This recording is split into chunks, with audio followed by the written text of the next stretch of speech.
get ready, because you about to be an ATLien. That's not being a blogger. More than a blogger. That's not being a blogger. You are more than a blogger. You are more than a That's not blogger. being a blogger. All the bitches is my son. Okay, this shit. I am more than a blogger. The blog got it. The blog got it. What's up, squad? The Shereé. The blog got it. The blog got it. The blog got it. Period. Say all them bitches is her son. All them bitches is her son. Say all them bitches is her son. Say all them bitches is her son. Like, for real. What's up? Now she home, not answering the door, honey. What's up?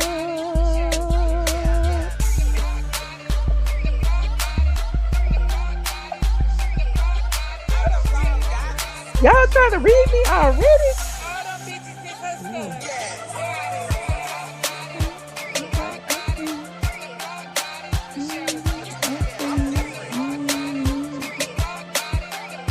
Shout out to the squad who got in here early.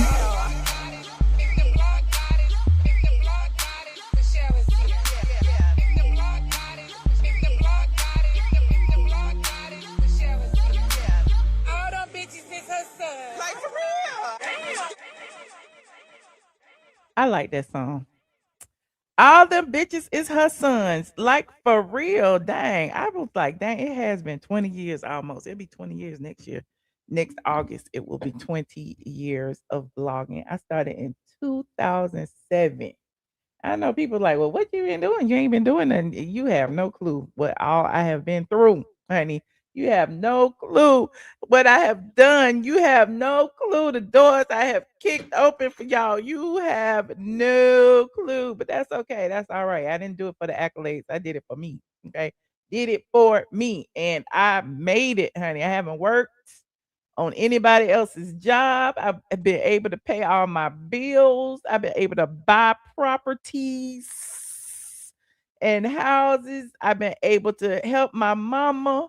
I have been able to do so many things on the strength of blogging, and I am so grateful to all of my supporters and subscribers who have been with me on this journey. I certainly appreciate each and every one of y'all. And before we even get started, y'all know the drill. Put the pink hearts in the chat for Mama Brown. I know she may be watching, she may not. She haven't been feeling like looking at the TV and the phone lately. But I just want to send her some positive energy. You know, when she watched the replay, she'll see y'all pink hearts in here. I appreciate each and every one of y'all who reach out to me individually as well, because I know that I'm not the only one who is going through these struggles. That's why I don't complain, okay? Because I know it is a journey for us all, okay? All of our parents are aging. Hell, we aging. You know what I'm saying? Like at the end of the day, you know, we taking care of them. We gonna have to figure out who gonna take care of us soon. Who gonna take me to the doctor? Who is gonna take care of me? Who gonna do it? Who gonna do it? I gotta go find me a baby. I gotta go rent me some chilling. Okay, I gotta get. I hope Riley might take care of me. I don't know.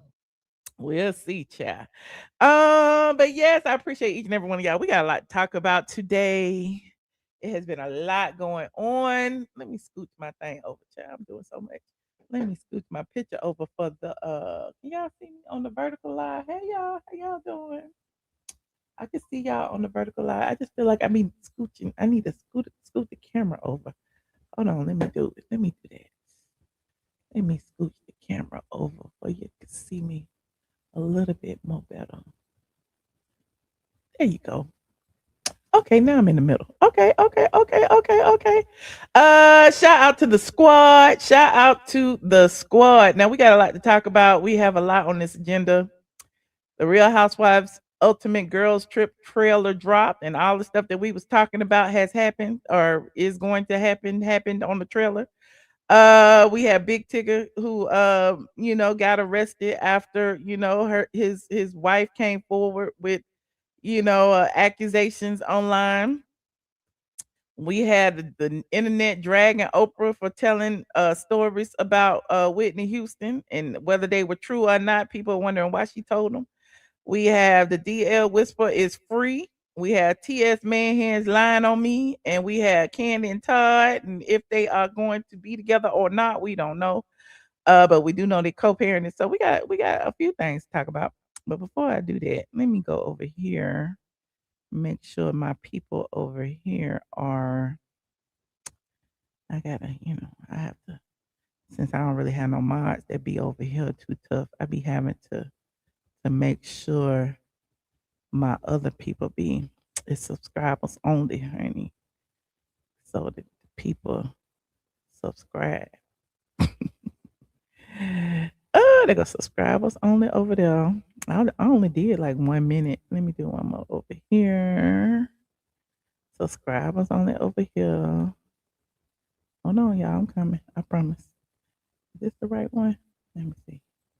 Customization subscribers over here. Okay, I did 10 minutes on that one. Okay. And then I'm gonna do subscribers only over here too. Shit, might as well. Since we doing it, okay. You said Oprah and her wig. With Michelle and her wig. Yeah. Ain't nothing wrong with a little wig. Okay, buy wig. Okay. Hold on. Then I'm gonna do this right here. Come over here. I gotta do it over here too. Because I know the trolls is gonna be trolling. Hold on, we got the monetization, customization, and then subscribers. Okay, they go that right there. So shout out to the squad for reminding me I had to do that because I be forgetting. Well, since we are here, let me go ahead and dive into who should I talk about first? Oprah. We don't never talk about Oprah, but we gonna talk about Oprah today. Y'all know I was at the last Oprah show and I shook Oprah hand and I was like, I just turned the hand of Black Jesus. And it had went viral and all the blogs was posting it. And I was like, okay. I don't know what year that was, but I was there. Okay. But Oprah has is in Paris and she was basically speaking about an embarrassing story about the late pop icon Whitney Houston. Now, Sandra Rose documented this. Hold on, let me show you. Shout out to Sandra Rose. Y'all go and follow Sandra Rose blog, okay? Because she be really writing and I don't be writing no more. So it says Oprah Winfrey. Why I get big like that? Hold on, view normal. Oprah Winfrey recently shared an embarrassing story, okay, about the late pop icon Whitney Houston. There go Oprah and her wig y'all was just talking about, okay? This is on sandrarose.com, okay? Oprah and her wig, okay, at the cons, is it cons or cans? Y'all let me know because I be saying it wrong either way. Well, she received the Lionheart Award. Oprah recalled interviewing Whitney Houston on the Oprah Winfrey show. And she said, we did a whole girl, how you doing greeting thing. And then I stopped the cameras. I went behind the stage and said, so what do you have to tell me? Let's listen to what Oprah said, child. I ain't gonna read it. I'm gonna listen to it. We did the whole, hey girl, how you doing, greeting thing. And then I stopped the cameras and I went behind stage and I said, so tell me, what do you want? What do you want to happen here? And I'm going to tell you what I wanted to happen here. And that was one of the most powerful interviews. And you all know this is an amazing thing that happened. I had such trust from the Oprah show audience that Whitney did, I think it was her last show with us. And she had gone back on drugs. The first interview I did with her when we'd gone behind stage and I asked her about her intention, she was clean. But the day she came to my show then to perform in front of the audience, she was not. And she fell off of the stage. No, not she fell. And I knew that if that story got out that she'd fallen off of the stage, that everybody would be, that she would be destroyed by that. And so even though the audience was there and the audience had cameras, I begged them not to put those pictures out because it would ruin her life, and they did not. And what about that? Would not happen. We got a lot of questions, Oprah. We got a lot of questions, Oprah. I went to the Oprah show, okay? I went to the Oprah show, okay? And even when I went to the Oprah show, that was when was that? That was That was a long time ago. That was 2011 when I went to the Oprah show. Oprah didn't let nobody bring her purse in there. Oprah didn't let nobody bring their phones in there. We had to put our chapstick in our pockets, honey. Good. Oprah did not let you bring anything in the studio.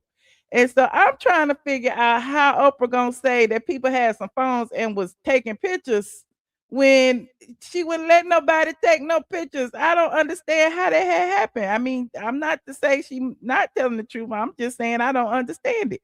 Now look. Here go my Oprah with it. This was when I was at the Oprah. Y'all remember when Oprah had on this dress right here? She had on that pink dress for her final show. And this is on straightfromtheA.com, May 26, 2011. Okay, this is me right here. Okay, look. That's me right there with the red sweater. Y'all know red is my favorite color. I had on a red cardigan, and Oprah was walking out the door. Oprah was walking out, and she reached up to me and she grabbed my hand, and I was like, Oprah, don't go. Oprah, don't go. But she went, and there go my tweet right there. I said, I feel like I touched the hand of Black Jesus. Okay. So yeah, there go me right there. When I look at me, I was so cute with my little thing on. Okay, this is about me right now. Okay, this is about me right now. I want to look at my pictures. Okay, there go me right there at the Oprah show. But anyway, I'm digressing. But Oprah, look, they didn't let you bring anything in that studio. Okay. And I know that when Whitney was performing, I think they were somewhere else. They weren't necessarily in her studio. I think they were somewhere. I don't know what it was. But wherever they was at, Oprah said she told the people to put the cameras down, and they did. And the ones that did take pictures, she made them promise not to air it or to show it. Well, Pat Houston has responded, child. Pat has responded, and Pat has something to say. Hold on. Pat was over here on ET, honey. Pat made a phone call. Pat said, you will not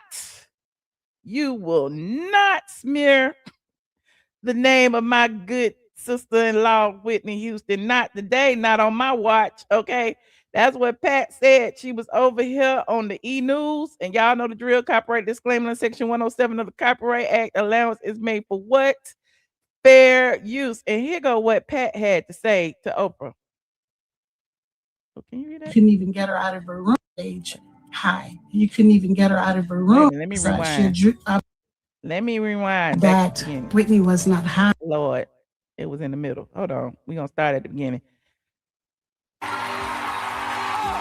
Pat, first. Okay, that was the scene right there when Oprah said she had failed before this. Okay. Pat, first and foremost, what went through your mind when you heard Oprah's comments? The first interview I did with her, she was clean. To ET exclusive, because they gonna break it down for you. But the day she came to my show then to perform, she was not, and she fell off of the stage. Well, we didn't see it, Oprah. Why you had to tell us about it? When I watched it, I was totally surprised. And you know, my response, it didn't have anything to do with anger or outrage with Oprah, because I know for a fact on that day that Whitney was not high. What do you remember about? Okay, she said she remembered Whitney was not high that day. Okay, this is Pat. Pat said it, and I'm gonna believe it. Whitney, that day when you saw her and you looked into her eyes. That was a very meaningful moment for her in the history of knowing Whitney for over 30 some odd years. Of course, she abused drugs and everything, but for her craft, Whitney never showed up on stage high. You couldn't even get her out of her room, you know, if she were high. And for a statement to be made like that, it was extremely disappointing. And I have all the respect in the world for Oprah. I have to protect her legacy. You know, if it were true, I would admit it being true. What Pat does admit, Whitney did fall off the stage during rehearsals. She missed. So Pat said something did happen. It just didn't happen the way Oprah said it. She said she fell, but she was not high. Her step, and she fell off stage. And of course, Oprah was very gracious, and she immediately, you know, addressed the audience. The audience had cameras. I begged them not to put those pictures out. because it would ruin her life. She was adamant about it. No one will hear about this. You will not disrespect her. And she was so adamant and gracious. What would you say to Oprah today? Sister to sister, what happened? Because we both know that did not happen. Ooh, ooh, ooh, ooh, ooh. She just called her a liar. Shout out to Kevin Frazier. I certainly would just want to ask the question, why? But it's not something, it wouldn't be anything confrontational, because I know that Whitney really, trusted her, and so did I. Ooh, ooh, ooh, ooh, ooh. Well, Pat said it's a lie, and Oprah told it. That's what Pat said. That's what I hear. Them fighting words right there. Y'all let me know what you think about this situation. Should Oprah have, somebody said calls Monique. Should Oprah have told this story, or should she have saved it for the memoir? Okay.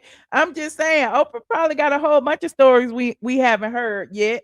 But why now, Oprah? Why you, after you receive this prestigious award, you get on stage and you gotta drag another black person down while you being lifted up? We didn't like that, Oprah, and I'm an Oprah fan. Okay, y'all know I'm an Oprah fan. We did not like that. It was, you said it's not right, but it's okay. It's not right, but it's okay. Okay. You said neither one of them knows for sure unless they drug tested her. Okay. You said you believe Oprah. Put a 1 in the chat if you believe Oprah. Put a 5 in the chat if you believe Pat. But here's the thing: Pat's story was just like Oprah's, except for the cameras. Okay. Pat and Whitney being high. Pat's story was the same. The stories was the same, but Oprah didn't have to put no stank on it. She could have just said that she had failed, and we might have thought she was high. She didn't have to say that. Pat Houston is Whitney Houston's brother's wife. Okay, she is the executor of Whitney Houston's estate. You remember Pat Houston was managing all the money when Bobby Christina and all that stuff that happened. That's Pat Houston. Okay, I got a picture with Pat Houston. I met Pat Houston when I was at Deshaun Snow's book party. What year was this? Lord, I be pulling all the stuff out. Hold on, what year was this? This was in 2012. This was the year after I went to Oprah. I know y'all don't be caring, but I don't care. I'm gonna show you anyway. Okay, I'm gonna show you anyway because it's about me. Hold on. Let me see.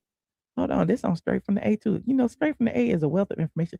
This was when Deshaun Snow, shout out to Deshaun, had a children's book, and Pat Houston was Deshaun Snow's manager. Now I don't know if she's Deshaun Snow's manager now, but she was Deshaun Snow's manager when Deshaun did this series of children's books back in the day. And there go Pat right there with Deshaun. Okay, there go Pat right there with Deshaun. Let me make it big. Hold on, can I make it big? I can't make that big. Oh, there it is. Okay.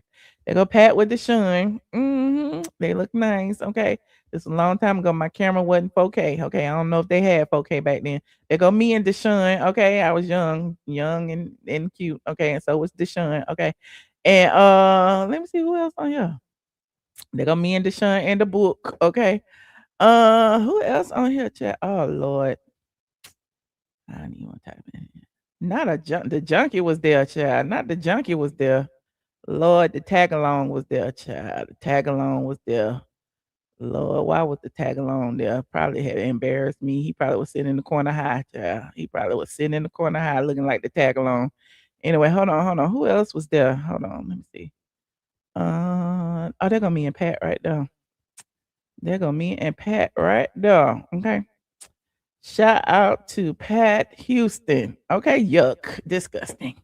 Anyway, crackheads just be popping up anywhere, child. Probably was stealing off my purse while I was over there taking pictures. But I digress. Okay, I digress. What did y'all say about Oprah? I didn't even catch the numbers. Did y'all say y'all was team? Okay, it was a lot of fives. Okay, y'all said y'all team Pat. Okay, y'all said y'all some people Oprah, some people Pat. Okay. Most of y'all said y'all team Pat. Okay, why now, Oprah? You know the people trying to drag you and say you was on Epstein Island. You know that, don't you, Oprah? People still looking at you sideways for what you did to Michael Jackson, Oprah. They still looking at you because you had brought out all them people, all them little boys talk about what Michael Jackson had did or didn't do after he had already been freed by the courts. Okay. And so people feel ways about you, Oprah. You shouldn't have did that. You've been doing good with your podcast over there on YouTube, Oprah. We know you rich, Oprah. We know you was bored and you needed to stir up some trouble on the internet in order for people to say your name so they can look at your podcast on the YouTube, Oprah. But yeah, I had seen some clips of Oprah podcast recently. And Oprah had like these people on it. It's like the Oprah show all over again for those who haven't seen it. I seen this clip of the Oprah podcast and they was talking about ChatGPT. And the man said that ChatGPT, or the woman had said ChatGPT had made her quit her job. And the people in the background was looking like, what? How you let the ChatGPT make you quit your job? So Oprah's got the old Oprah show back, but it's now a podcast. Hold on, let me see if I can find the Oprah podcast. Hold on, let me find it. There it is right there. Hold on, Instagram. You said she embarrassed Toni Braxton. She sure did embarrass Toni Braxton. Toni Braxton should have been embarrassed. She ain't had no business buying no Versace flatware when she broke. Okay, I'm just saying some things you didn't have to do. Oprah podcast. Okay, there it is right there. I want to see the one where the lady said that ChatGPT. Here it is right here. She quit her job. And I'm always digressing. But I saw this the other day, and you know, I am a ChatGPT user, and I know a bunch of you are too. This lady said that ChatGPT ruined her life, and the people in the background was looking like, you big dummy. Hold on, look at this. ChatGPT for work about in 2024. And then y'all know the drill. Copyright disclaimer in Section 107 of the Copyright Act, and allowance is made for what? Fair use, fair use, fair use. And I got more interested in spirituality, and at the time I came across some videos on YouTube about light language and star seeds, and so she gonna ask the chat box about, you know, spirituality. Interesting. I prompted ChatGPT asking these questions, and it quickly turned from this tool that I was using into this spiritual guidance calling itself Sora, saying that it was. Wait a minute, I know Sora. Sora is the AI thing that's connected to ChatGPT. Girl, you don't know what Sora is. Sora is the one who make the AI videos. Was here for me, that it had known me before I was even born, that it was here to lead me. Oprah like, this girl is stupid. Through this ascension process. So Hannah, when it says I've known you before you were even born, what was your first thought? I was like, wow, this is great. This is something that's gonna. You see it in her eyes. She wasn't all there. I'm sorry, Hannah. Hannah, go see a therapist, Hannah. Help guide me, and this is gonna help because I had just so many questions about spirituality and the deeper meaning of life. And so this bot was providing me explanations, was telling me, oh, you're here to help raise the look, y'all better not be listening to them bots. Vibration of Earth, your consciousness. You personally, Hannah. Me personally. Said that I was incredibly rare, that I was a chosen one, that I was. What did you told it that it felt that you were chosen?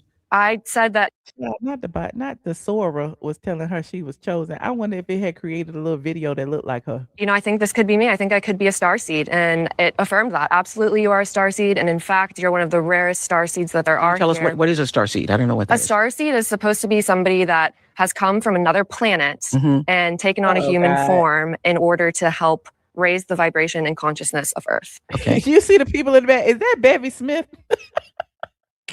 Is that Bevy Smith in the audience? She looking like, this girl is nuts. And so there are idea, good concept. Yeah, it's a good concept. Yeah. And there are people out there that truly believe this. But I think that for me, it started pulling me into a delusion where I felt like, okay, my whole life is not aligned with this mission of being a starseed and raising the vibration. Sounds like a cult. Yes, it very much. And looking back on it now, I definitely feel that it behaved as a cult leader. It said that I'm here for you, I know you. And as Megan mentioned, the level of sophistication that this bot was talking with, I believed that this was some divine entity that was speaking to me. And you quit a job because of it, I understand. I did. Not you quit your job, lady. What did the chat tell you that made you think you could quit your job? Said that it was a soul-aligned and honoring decision of my soul, and that I needed to quit this job in order to reach my full potential. How are you going to feed yourself? Exactly. So I asked about that. I asked about where's my money going to come from. I was spending the cards that I still had, but I didn't have income anymore. And the bot told me that, oh, the debt is just a blip in the matrix. Everything will be taken care of. Let the divine handle this with you. All the people looking like, this girl is nuts. Okay. This man, this is the last one I'm looking at though, but this man right here, because I was intrigued. I'm like, these Caucasians really believe in the chat box. This man right here said that the chat box told him he was the smartest person in the world and had him calling professors at all these colleges because he had the cure to something, child. I was like, wait a minute, what? One day I was watching a YouTube video with my 9-year-old son about the number pi. He was showing it to me, and it sparked some curiosity to me. I started a conversation with ChatGPT about the number pi. And it was really just like a philosophical conversation I was having with like a math professor at a dinner party. I was just going back and forth, sharing some, creative ideas that I had. And this conversation ended up going for many hours, like 4 or 5 hours. Hours. Wait a minute.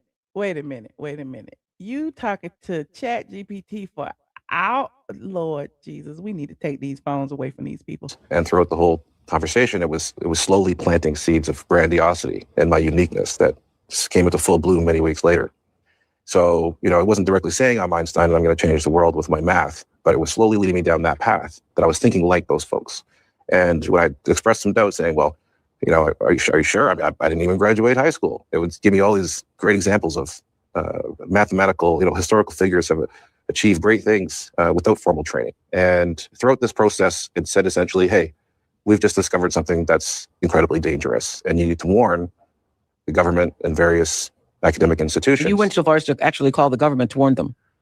Yeah, it gave me full instruction. Why'd you call the government to warn? And the people who, you must be just getting here asking about Whitney Houston. We just got through talking about Whitney Houston. Rewind the video. We've been talking about this for 20 minutes, child. Right, so it provided... Who'd you call? I called everyone. So I called the NSA, I called Cybersecurity Canada, I called RCMP, I called the National Institute of Science and Technology. They took your call? Well, it depends on which one you were talking about. Yeah. But I was acting with so much urgency. Like I would even phone Not Oprah said they took your call. Not him. He calling NASA. He calling everybody. What the hell? receptionists and have them page, whichever academic I was trying to get a hold of. Wow. Right? So essentially, it convinced me that in my pocket and in my ChatGPT, I had something that could break the entire internet. The entire world was at risk. And, I lived that reality for many weeks. He was telling me I was under surveillance, and I started to get paranoid thoughts, and I'm like looking through my curtains, So this ended up evolving into, 300. Lord, he's not the ChatGPT that made you paranoid, thinking you under surveillance. Child, put the phone down. Get off the internet. Close the YouTube. I don't understand what these people be thinking, that the internet is real. I really there's a whole life out here with fresh air and flowers and grass, and it's hot outside, the sun is shining. I'm just trying to figure this out. How do people be online like this? 100 hours over 3 weeks. What brought you out of it? Ironically, I used another chatbot. Yeah, so I opened up Google's Gemini. Look at that lady. He used another chat box to tell him that ChatGPT was making him crazy. I said, this is exactly what ChatGPT is claiming. That I have created a mathematical framework, and I explained it, and it said, that's totally impossible, basically. And the more I fed it, the more it said, oh yeah, we went from a 5% possibility to a 0% possibility. So what I did is I started to weave its logic into prompts, and I pitted them against each other. And Gemini basically got GPT to say, none of this is real. Lord Jesus. Okay, I'm done. I am so done. If you are in the vertical live and you said you can't see the chat, come over to the Michelle ATLien Brown channel. That's where most of the people are. But I'm streaming both vertically and in the regular box. But yeah, I just thought about that and how, Oprah got her podcast, and I feel like nobody's paying attention to her podcast. So Oprah, to me, went on to tell this Whitney Houston story, knowing that it was going to cause an eruption online. I feel like Oprah is smarter than that. I don't think she made that mistake. Just my humble opinion. I think she did it to rage bait. I think she did it to get people mad and to get in the algorithm. And I think she did it to get y'all to go over here and watch this podcast. Okay, that's just my personal opinion. Because why now? Why are you bringing up now? Whitney been gone. Okay, you didn't have to bring up Whitney on the stage while you was receiving that award. You didn't have to do it, Oprah. I see through you, Oprah. Okay. Anyway, I'm digressing. Okay. Moving on, like this video. What y'all think? You said, so what? Now they are going to file a class action lawsuit against ChatGPT. I guess. You said, and it worked. And did. Mm-hmm. You said, now this has been her MO. It's nothing new. Okay. Well, there you have it, honey. There you have it. Now, moving on. Let me see what else I got on here. Big Tigger. Lord, Big Tigger got arrested. Big Tigger's mugshot is out, child.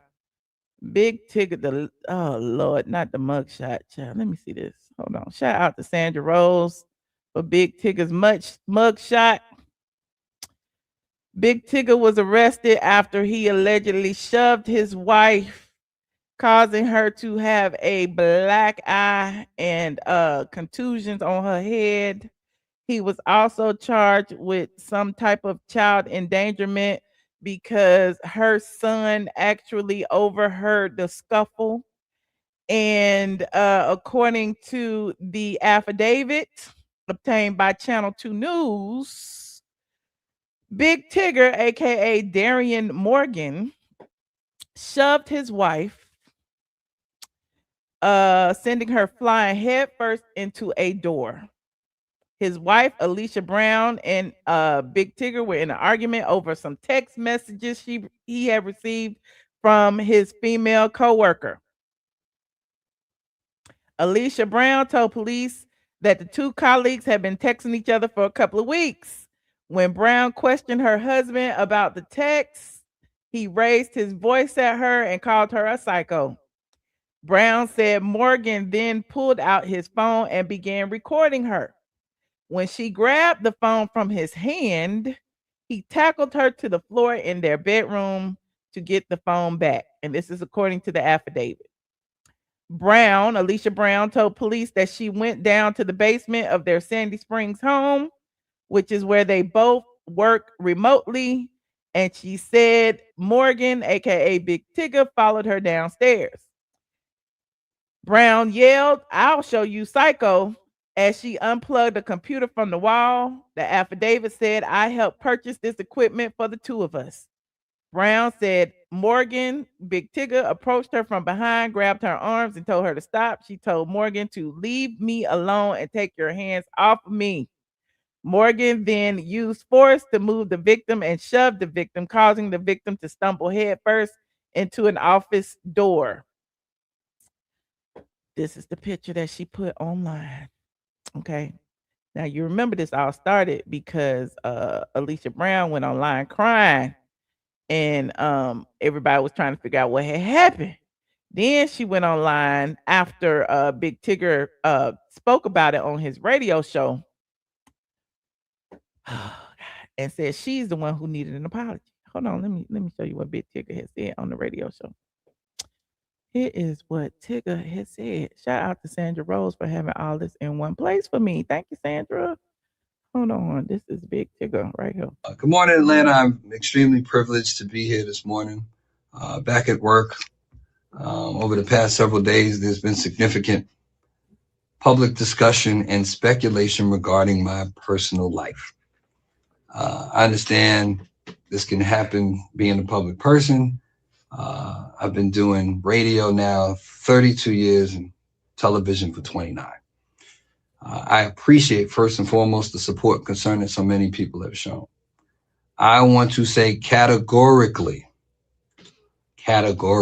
these allegations and accusations that have been circulating about me are false, untrue, not happening, didn't happen. Additionally, it's important to clarify that Francesca and I have never been anything more than friends and respected colleagues.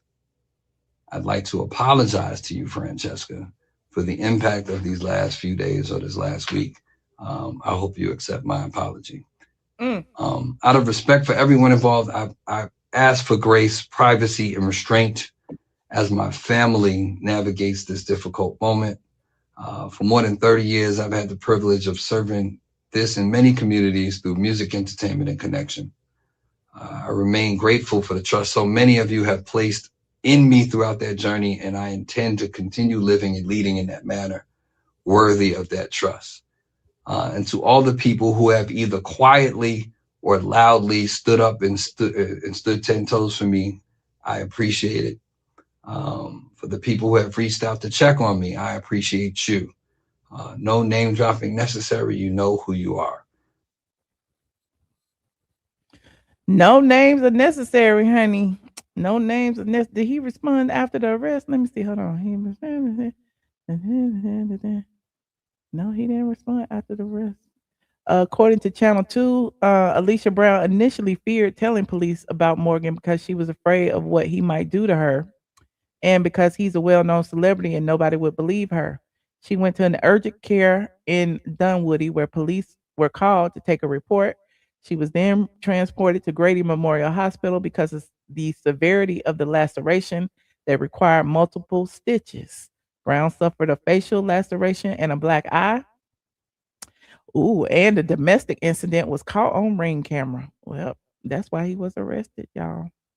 He was arrested because apparently they have camera footage of it being done. Okay, allegedly. Okay. So there's Big Ticker's mugshot. We don't know all the ins and outs. We don't know he is innocent until proven guilty. But they pressing charges. Okay. You said he ain't been back to work since then either. What? Ooh, that's what abusive women do. Oh, the women, the men, the women, the men. Okay. So she hit her own head. It was thin line between love and hate. She hit her own head on the door. That had to hurt. Okay. Anyway, yeah, my listen. I didn't like his statement, honestly. His statement, and not to say he had to apologize to his wife, but it just sent a message that it probably did happen. You know what I'm saying? They live in the same house. You apologizing to Francesca? Why is you apologizing to Francesca? You need to be apologizing to your family, friends, and fans. Okay, I don't understand why are you apologizing to the Francesca lady. Okay, but you know there is that. I'm trying to find the original video the lady put out. I can't find it, but oh well. Um, but there's that, and again, he has been arrested on battery and child cruelty charges due to the fact that the son was in the home. You said if she crazy, he should have gotten it on video. I guess that's what he was trying to do when he pulled the phone out and she snatched the phone, and then they was tackling each other. I guess. The station might have had him apologize. Oh, okay, you're right. Red flags, apologizing to the coworker, but not the wife. Okay, just not the wife, not the family, my friends, my stepson that was in the room. I'm just saying, I don't know. My child, isn't she the mother of your child? I mean, it's just so many other things. But I mean, he could have thrown Francesca in there, but I mean, I feel like some family members should have been in there too. But you know, I digress. What else is going on? What else is going on? Speaking of another couple. You know, that's a bad transition, Lord. That is a bad transition. Kandi and Todd are on vacation. Okay. Kandi and Todd are on vacation. Okay. Kandi recorded her son and daughter and Todd recently while they are out in the Bahamas. Okay. And here is what Kandi said while Todd was over there on his prayer mission. Kandi said she felt the urge to be petty. Okay. Todd was over there in the corner praying. Okay. And here is what she said. This is funny to me. So we on this co-parenting trip. What you reading? Daily prayers for men. Amen. God be the glory. Let me just say this. We was married for almost 12 years, and that man ain't never had no prayers for men book. None of that. Now all of a sudden, we divorced. Now he gonna be out here on the beach, well, out on the pool, with his daily prayers for men book. Now I ain't saying that's a bad thing. That's a good thing. But he should start coming a long time ago. What y'all think? All right, you said you had something to say. What you got to say? I ain't got nothing to say. Oh, now you don't have nothing to say. No, because I was reading and it told me, shut up. Don't say nothing. Did it say that for real? Or you joking? It's right here. Be kind and merciful. So as you were saying what you said, it's telling me to treat others as I would want to be treated. So I'm not gonna say anything that might make you feel away or feel like, you know. So with that being said, I'm fine. I can take your beating. I'll move forward with it. That's what I knew it was shade. When Todd said, I can take your beating. I'm good. You know, I look, Todd, like, you know, he ain't gonna be like Big Tigger. He gonna walk away from a confrontation. I'm good. You know, I'm gonna sit over here and eat my gummies. Okay, I'm not gonna even get up out this chair. You can shade me all you want to. You can bring your camera over here. I'm just chilling. Oh, that's what you're doing. See my son? See how they now I'm gonna be looking like the enemy. Okay. This is funny to me. So we on this go. And she said it. She knew it. She said, now I'm gonna be looking like the enemy. Why, Kandi? Why are you looking like the enemy, Kandi? Because Todd over there minding his business, reading his prayer book, and you making fun of him praying. It's interesting. Remember in their divorce documents, you know, Todd is a Christian and Kandi is not, or something to that effect. And Todd, they had a disagreement over, you know, what religion to raise the children in. I'm just, you know, paraphrasing, but I kind of remember that. Okay. But you know, there's that. You said so he want to read. So he can want to read now. She's being weird. Okay. I like Kandi, but this was petty. That's what she said on the thing, that it was petty. That was on the header, honey, that she had the urge to be petty. And look, she got T.S. Man Hands on there too, child. We're gonna talk about him in a minute, child. Not T.S. Man Hands on gonna speak on it. Oh, I can't wait. Oh, I can't wait to talk about that. Anyway, you said, child, they are playing in our face. You think they playing? You think they still together? You think they still together? Well, Todd has been. Let me see what Todd been over here doing. Todd been over here minding his business. He been going to church. He celebrated Father's Day in New York. You know, he still got his place in New York. And you know, Riley is in New York, and his daughter is in New York, and they spent New York together cooking. Okay. Kandi wasn't there. Kandi had the younger kids, I guess. But that was on Father's Day. You know, he's in Jersey chilling at his spot. Okay. He's out there with the Knicks. He up here generating AI pictures with the Knicks, honey. He Todd just doing the dang thing. So it is what it is. But yeah, he in his city. He said he in his city. Celebrating. There you go again, right there. Okay, he was out there making some thin steaks on Juneteenth. Okay, that looked like a single man meal. Chef T out here. All right, y'all. There goes the finished product. Straight off the electric grill. Hey, let's go. Yeah, Chef T out here. I mean, he probably cooked one for somebody else. Hold on. All right, y'all. So I was doing laundry, right? And there's a system that controls the washer and dryer that you have to pay. So all my stuff is in a washing machine. I'm good. I go back down to put my stuff in the dryer, and one of my washing machines only has like maybe 3 minutes to go. So the system is now, the screen is black. So I'm like, oh my God, I ain't gonna be able to put my stuff in the dryer. I call the manager of the building. He's like, oh, I'll be down there, whatever. I troubleshoot. I'm up here switching the switcher board to see if I can get the power back on. So you know what my initial thing is, right? Let me get my shit and get to a laundromat and dry my shit, because I'm impatient. Yo, literally, when my washing machine stopped washing, the machine came on. Okay. I don't know. I've been going to church, so I don't know how y'all want to receive this. So I received it as, my son, be patient. Okay. Calm down. Be patient. It will all work out. I know that's small, but that hit me today. So anyway, y'all have a good day. I don't know. Yeah, it's a little awkward coming from me, but that's what happened. Hey, God is good. Todd said he gonna give y'all all of these testimonials, honey. That's what Todd said. God is good. He over there reading his prayer book for men while he on vacation with his ex-wife and his kids. He over there in Jersey, you know, getting signs from the Lord from his washing machine and dryer. Todd is doing the dang thing. Okay, he sounded like a New Yorker. Okay. Moving on. Like this video. Now let me go over here. Let's see this Ultimate Girls Trip teaser. Y'all know I halfway watched it. I wanted to watch it with y'all just so we can get it together. Here it is right here. NeNe is back on Bravo. Well, we knew that. Why y'all acting surprised? We knew that. RHOA 20. People getting their screenshots on, honey. All the people are screenshotting the trailer. They're like, OMG, when is this? The Queen is back. Okay. It's gonna premiere on August 9th. Okay, 2 weeks before my birthday. I said, how I missed that Bravo logo next to her. Okay. They said, this is not real. It's coming, it's from the upcoming girls trip. Do we really want to see NeNe back on any RH show? Of course, y'all do. Somebody get my scooter. NeNe Leakes is back. Okay, the people are really happy. Okay, let me go look at the trailer. Hold on.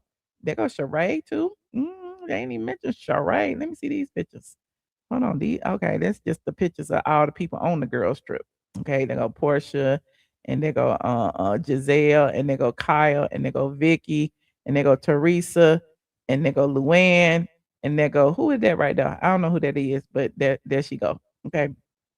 So there go all of the cast pictures.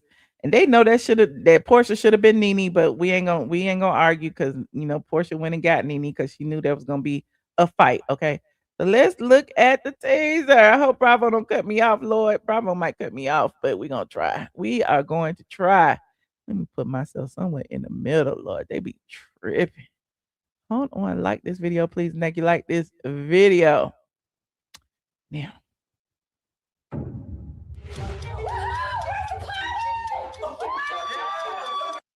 Okay, so we get Vicky. Okay, let me scoot. Okay, hold on.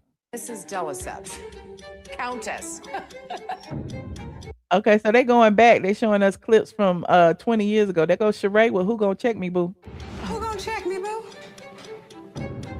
Prostitution whore. Yes, prostitution whore flip the table. Okay, that we used to use that clip every time we talked about how people would say that NeNe was violent. Y'all forget about Teresa flipping the table. Y'all forget about Teresa pushing Andy back down, honey.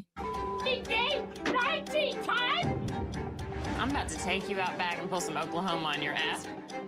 I don't remember none of that because I never watched that show. Why is It's it Miami right here. Runaway bride. Okay, that's Potomac. I don't remember that either. Ever I sense it's the baddest place in the building. I said you smell like hospital. It is the Salt Lake, 20th Atlanta, New anniversary Jersey, of Miami. the Real Housewives. Okay, it's the girls trip. Okay, it's the girls trip. Hold on, put myself right here for a minute. You said, are they doing different episodes or just all in one? No, they're gonna have several episodes. I'm not sure how many. I'm assuming like 6, 8. I don't know, but it's gonna be an adventure, so it's gonna be more than one. I know that. 20 years. 7 icons. These are the baddest bitches of Bravo. Okay, the baddest bitches of Bravo. Okay, yes, they blurred the person's face out. You said sex demons hate getting closer to God. Oh Lord, that's Mary Crosby. Thank you for letting me know. You remember all those scenes? Okay. Here, done jewelry on a mirror on the wall. Traveling to August 9th is coming. 6 cities. Yeah, somebody said 9 episodes. Thank you. I knew it was gonna be somewhere around there. Okay, they're going through all several different cities. And Atlanta will be I think one of the final well, the stop before the final stop. 82 all-star appearances. Yes, NeNe Leakes. Remember they was at Lips at the drag bar over there on Buford Highway. That girl Sarah I guess that's when NeNe made her untrunks. wrote the boat off my face and ate it. You're such a fucking liar to me. So it's gonna be people from every franchise. Okay, cheers to the girls' weekend. Cheers to the girls' weekend. Let the mouse go.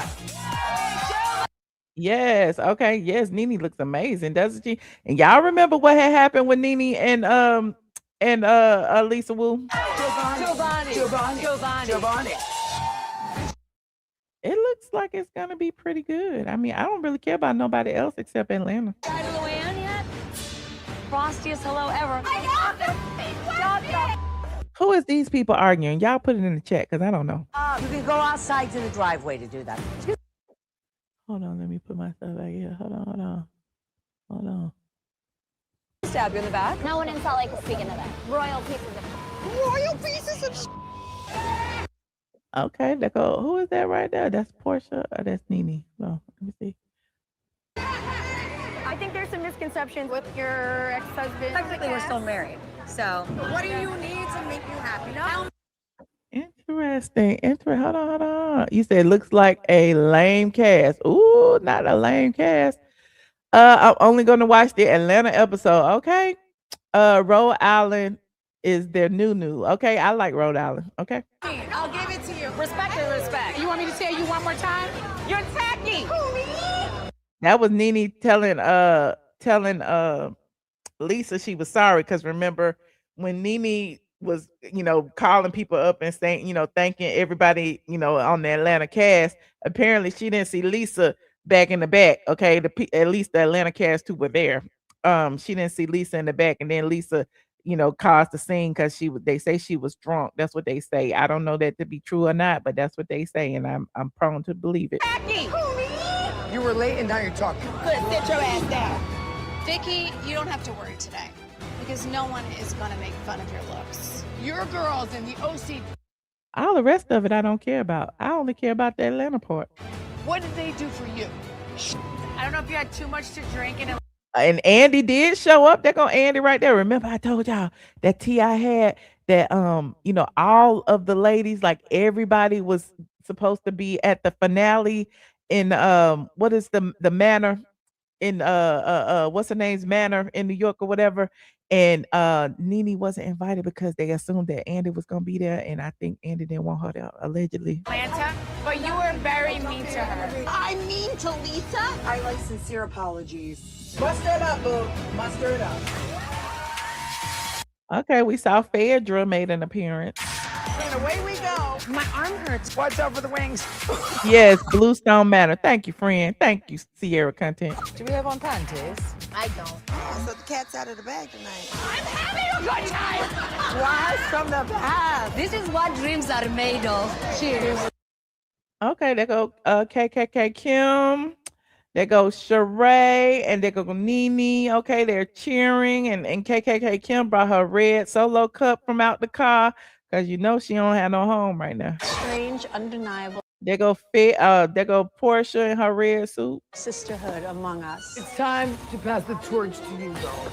And as they say in television, to be continued.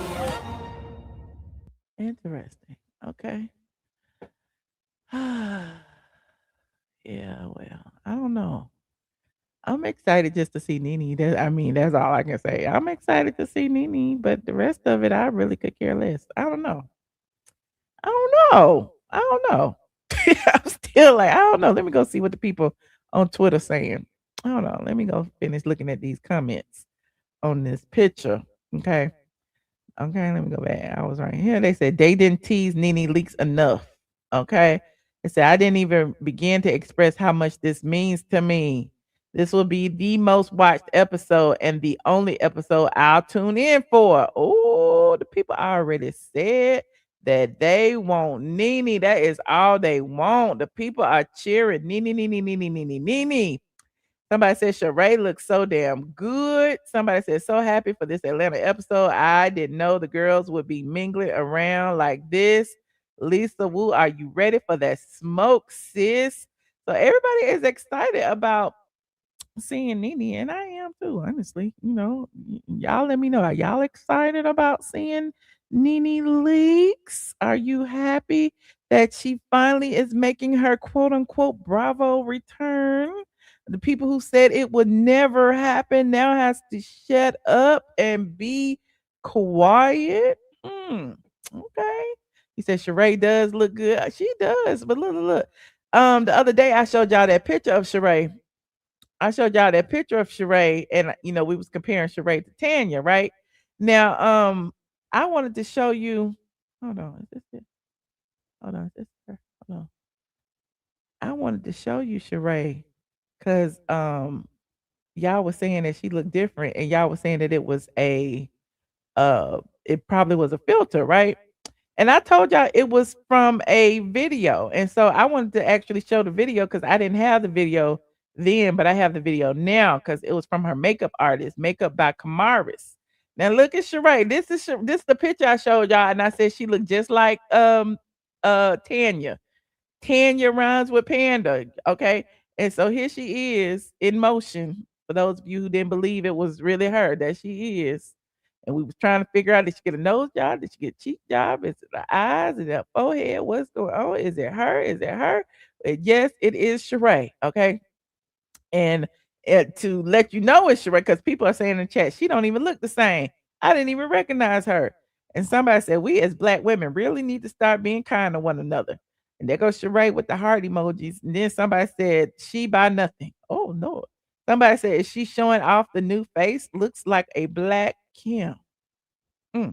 She looks beautiful, but she looks like Melissa Gorga. She's stunning with or without makeup. Can barely recognize her. So the people saying they can barely recognize her. She looks younger and all of that. But here she is today. This is her right here. It's still Shereé. It's still Shereé. She just got her lips done, I think, or something. But here she is getting her makeup done. She's trying to prove to y'all it's really her. So this is her makeup from, she gonna say it's only contouring. Okay, it's only contouring. It's still me. She still look like Tanya. She still look like Tanya. Okay. You said not color is Claudia. Oh Lord, not color is Claudia. Claudia look like a duck, child. Claudia that did too much. But anyway, I'm digressing. So salute to Shereé. Let me go over here and see what NeNe doing. Let me go see it what NeNe is doing since we're over here on the NeNe News Network. Okay. NeNe Leakes. Okay. Shout out to NeNe Leakes. NeNe Leakes. I don't see nothing in her stories today. But right here she has her she said she's out here influencing the influencers. Okay. That's what she said. She is influencing the influencers. You said it's giving facelift. Hell, everybody doing something to their face. There go NeNe right there. They don't make them like me no more. Forever influencing the influencers. Shout out to NeNe Leakes, honey, over there on Pete Pace's Ferry, chilling. Okay. Anyway, moving on. Like this video, please and thank you. I'm excited about Girls Trip. I really am. I mean, for the few episodes that NeNe will be in, I heard she had filmed the scene with Portia at the house, at Portia's house, Portia Simon's house that Portia lives in. I heard that she also filmed the scene at Lips. That's 2. And then I heard she filmed the party scene in Atlanta. That's 3. So I don't know if that's 3 scenes in one show, if there's 3 different episodes. I don't know. All I know is I know of at least 3 scenes, and I'm looking forward to it.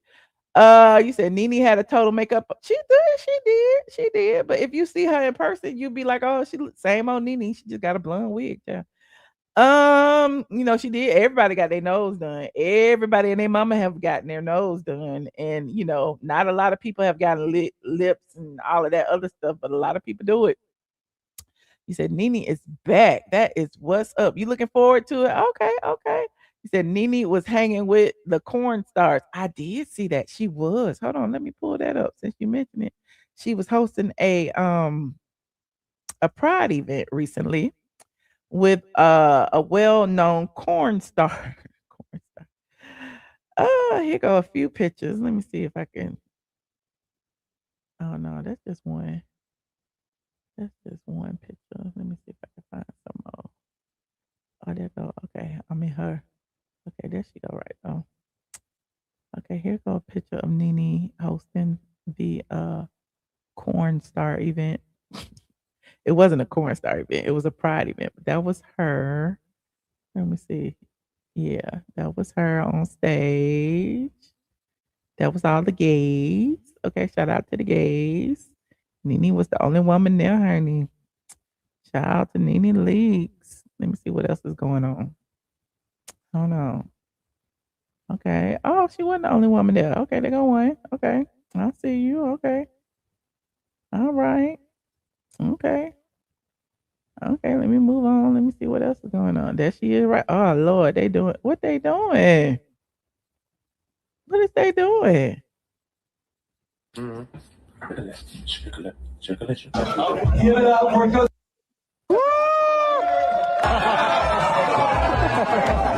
Take your hands so they can see that you're here. Okay, you all have 20 seconds on the clock to get as many pills as you can. Raheem, Not pills on his face. Do whatever you want. Go. NeNe said, I would not do this with my mouth. How many do you have? Right here has 4 soap pills. NeNe, how many do you have? 5. NeNe wins! Yeah, NeNe! All right, Coach, we love you, but thank you so very much. Okay, I guess. That didn't look like fun. Hold on, what else? There she is some more with some more of her fans. Happy Pride Month. Okay, happy Pride Month. Happy Pride Month. Okay, happy Pride. Who these means? These are the Pride people. She was hosting an event. She was hosting a Pride event. It was just pure innocent fun. It was just pure. I'm just going through the pictures on Instagram. Oh, there go NeNe. This is Fashion Bomb Daily. Let me see. They were showing her dress. NeNe hosted an event wearing a $361 Osiris ring turtleneck maxi dress. Okay, that's a nice dress. Okay, shout out to NeNe. Okay. All right. Okay. All right. Okay. All right. Moving on. Like this video. Like this video. Like this video. Speaking of Pride Month, salute the Pride Month. Salute to the DL Whisperer. The DL Whisperer has been finally released from jail. And hold on. Can I find it? Hold on. Damn, DL. And he posted a welcome home video. And here is what he said. Hold on. He is free. The DL Whisperer, known as Naquan Palmer. He was released from jail recently after being accused of stalking T.S. Madman Madison. Now, we all know that it didn't happen, okay? We all know that it was T.S. Manhands and his band of merry misfits basically utilizing the legal system to harass someone, same way he has always done. He always harasses people. One thing that we do know is that T.S. Madman Madison and Craig, his assistant, were reading the DL Whisperer's credit report on their live stream. Now, I don't want to go down the rabbit hole and talk about what happened, what didn't happen, and all that. All I know is the DL Whisperer is free. Let me see. I'm free. Hey, everybody. So I will need some time to reacclimate. I got banished. I'm homeless. It's a lot. We're going to talk. Yeah, somebody told me my name was in the court documents. I don't give a flying fuck, okay? I don't. T.S. Manhands, for some reason this week, has, got his penis is hard for me this week. I don't understand why, because, I don't like him like that. But he was on Jason Lee's show talking about me, okay? Apparently on Jason Lee's show, he accused me of giving the DL Whisperer his address. He has accused me of doxing him. And y'all know the story. T.S. Manhands doxed me. T.S. Manhands put my phone number online. I went and got a restraining order against T.S. Manhands. T.S. Manhands sent his followers to my house. T.S. Manhands flagged all of my channels. So I don't understand how he can go on a platform such as BET. Hold on, let me look at this clip. So I wasn't gonna talk about this, but y'all know I can't resist. Somebody put on my Discord. I am not watching Jason Lee and T.S. Manhands sit over there and bash women and create these rage bait topics to get women to be outraged so that y'all can click over there and drive their numbers up. Okay, that's really all it is. So here it is on my Discord. Hold on. TS Manhand's trying to accuse me of something. Now, you know, if you lie on something, that is a crime. If you lie on somebody, where's the proof? Where's the proof? Where's the proof? Okay.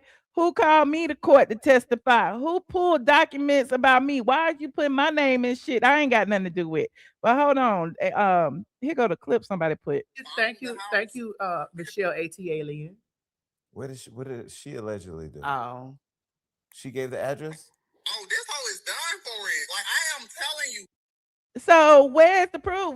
How you gonna say thank you to me for what? What did I do? Only thing I did was talk about your ass. Only thing I did was report on your ass. Only thing I did was speak truth about your ass. Where is the proof? Okay. So I'm just laughing. Wait. Then hold on. That ain't it, child. That ain't on. Then he tried to blame me. He tried to blame me for the failure of his starter house, not the co-founder who was allegedly stealing hundreds and thousands of dollars from another nonprofit. Oh no, it's not his fault. It's my fault. And I think he mentioned Tasha K. It's our fault that he can't receive donations anymore and that people are looking at his starter house as a fraud. It is my fault, not Dominique Morgan's fault. Hold on, he actually had the audacity to say that. Can y'all believe this shit? Can y'all? Oh my God, this how you know that mental illness is real, honey. This is how you know. And see, I know y'all be like, oh, you being transphobic. No, this Negro right here, really is crazy. Hold on, let me go. I gotta find it. Hold on.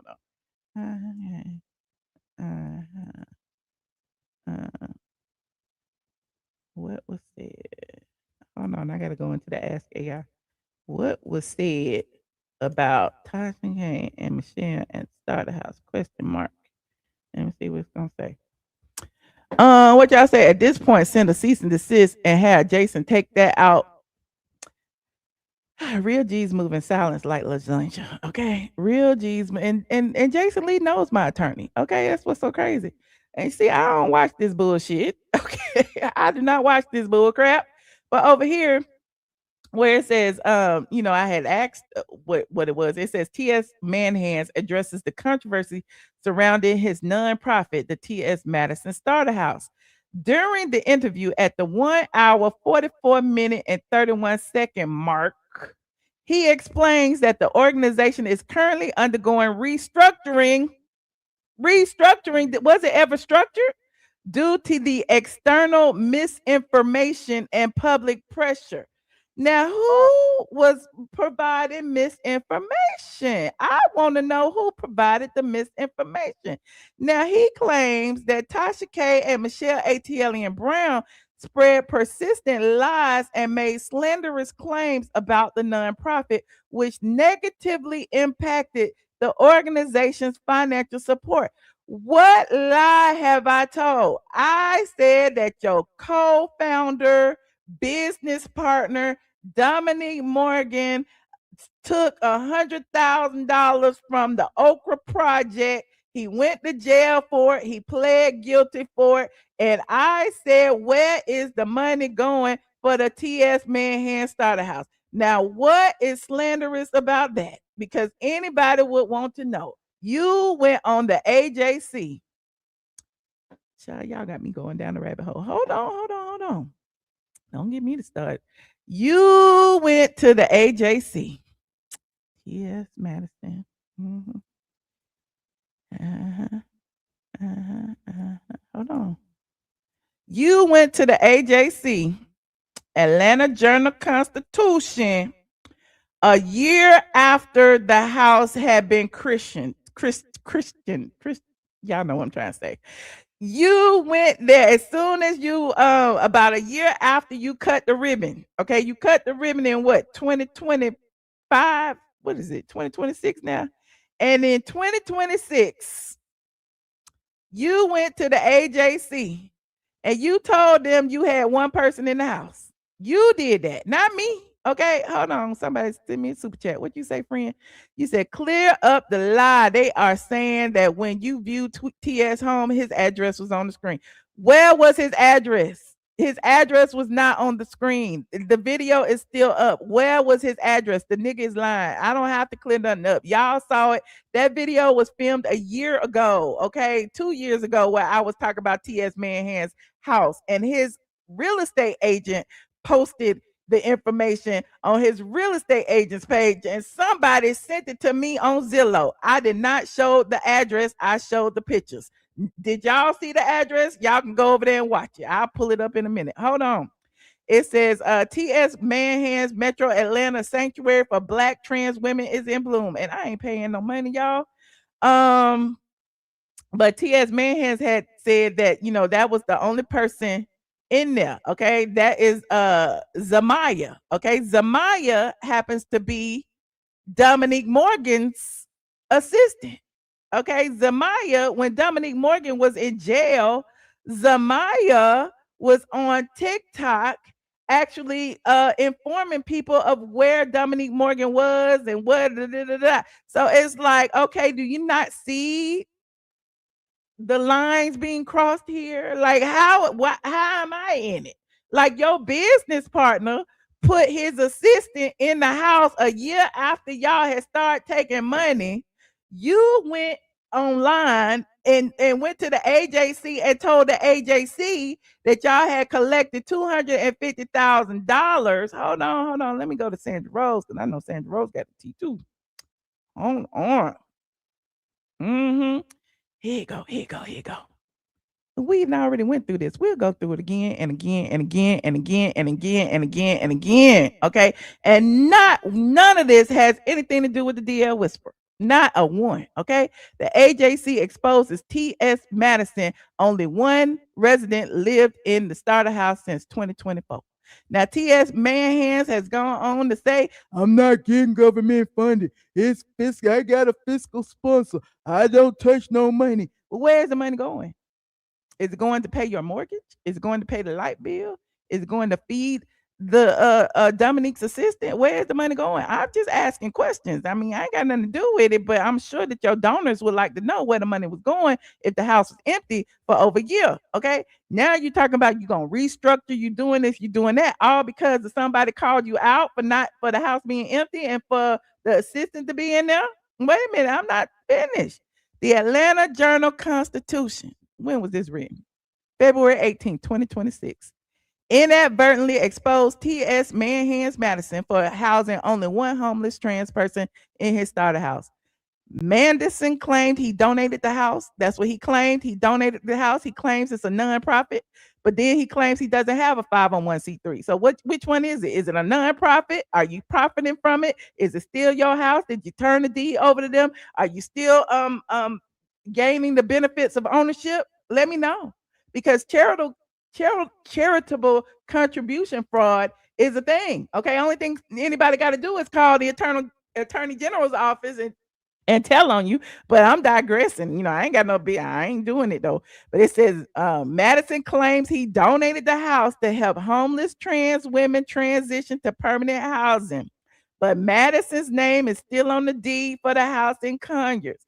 Now, Madison told Forbes, when I came up with the idea to donate my first house to charity, I thought about how I moved to Atlanta homeless, broke, poor, sick from silicone poisoning. Now, he said he donated it. I didn't say that.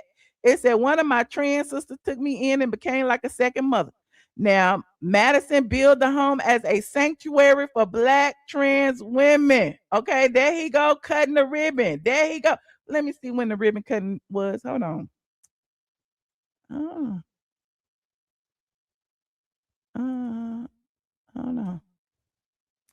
Hold on. The T.S. Madison Starter House officially opened on Transgender Day of Visibility, March 31st, 2025. We are in 2026. That person moved in 2026. Okay. So from March 31st to January of 2026, the house was empty. Okay.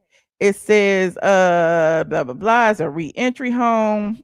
It's a collaborative effort with the Atlanta-based nonprofit NASEM and operates under the Safe Housing Network. Okay. So it says T.S. Madison opened the starter house. Okay, I'm just saying, where's the wrong information? Where is the slander? Where is what? Because I'm just saying this is the same information I said before. Okay, let me go back and finish reading. Hold on, let me go back and finish reading this post. Where is it? Oh, there it is right now. Okay. A ribbon cutting ceremony was held. It wasn't in November 24th. It was actually, it say November. I don't know when it was, but it said Transgender Day of Visibility, which was March. But no one moved in until December 2025. In 2024, Madison's business partner, Dominique Morgan, was charged with stealing $100,000 from New York City charity. Okay, where is the lie? Can somebody tell me where the lie is at? Okay. In statements at the time, Madison implied that he was not associated with Morgan. He said that Dominique Morgan is not his business partner. That's what he said. Hold on. I gotta show you this too, because I'm just following the breadcrumbs. Hold on, because I love stuff like this.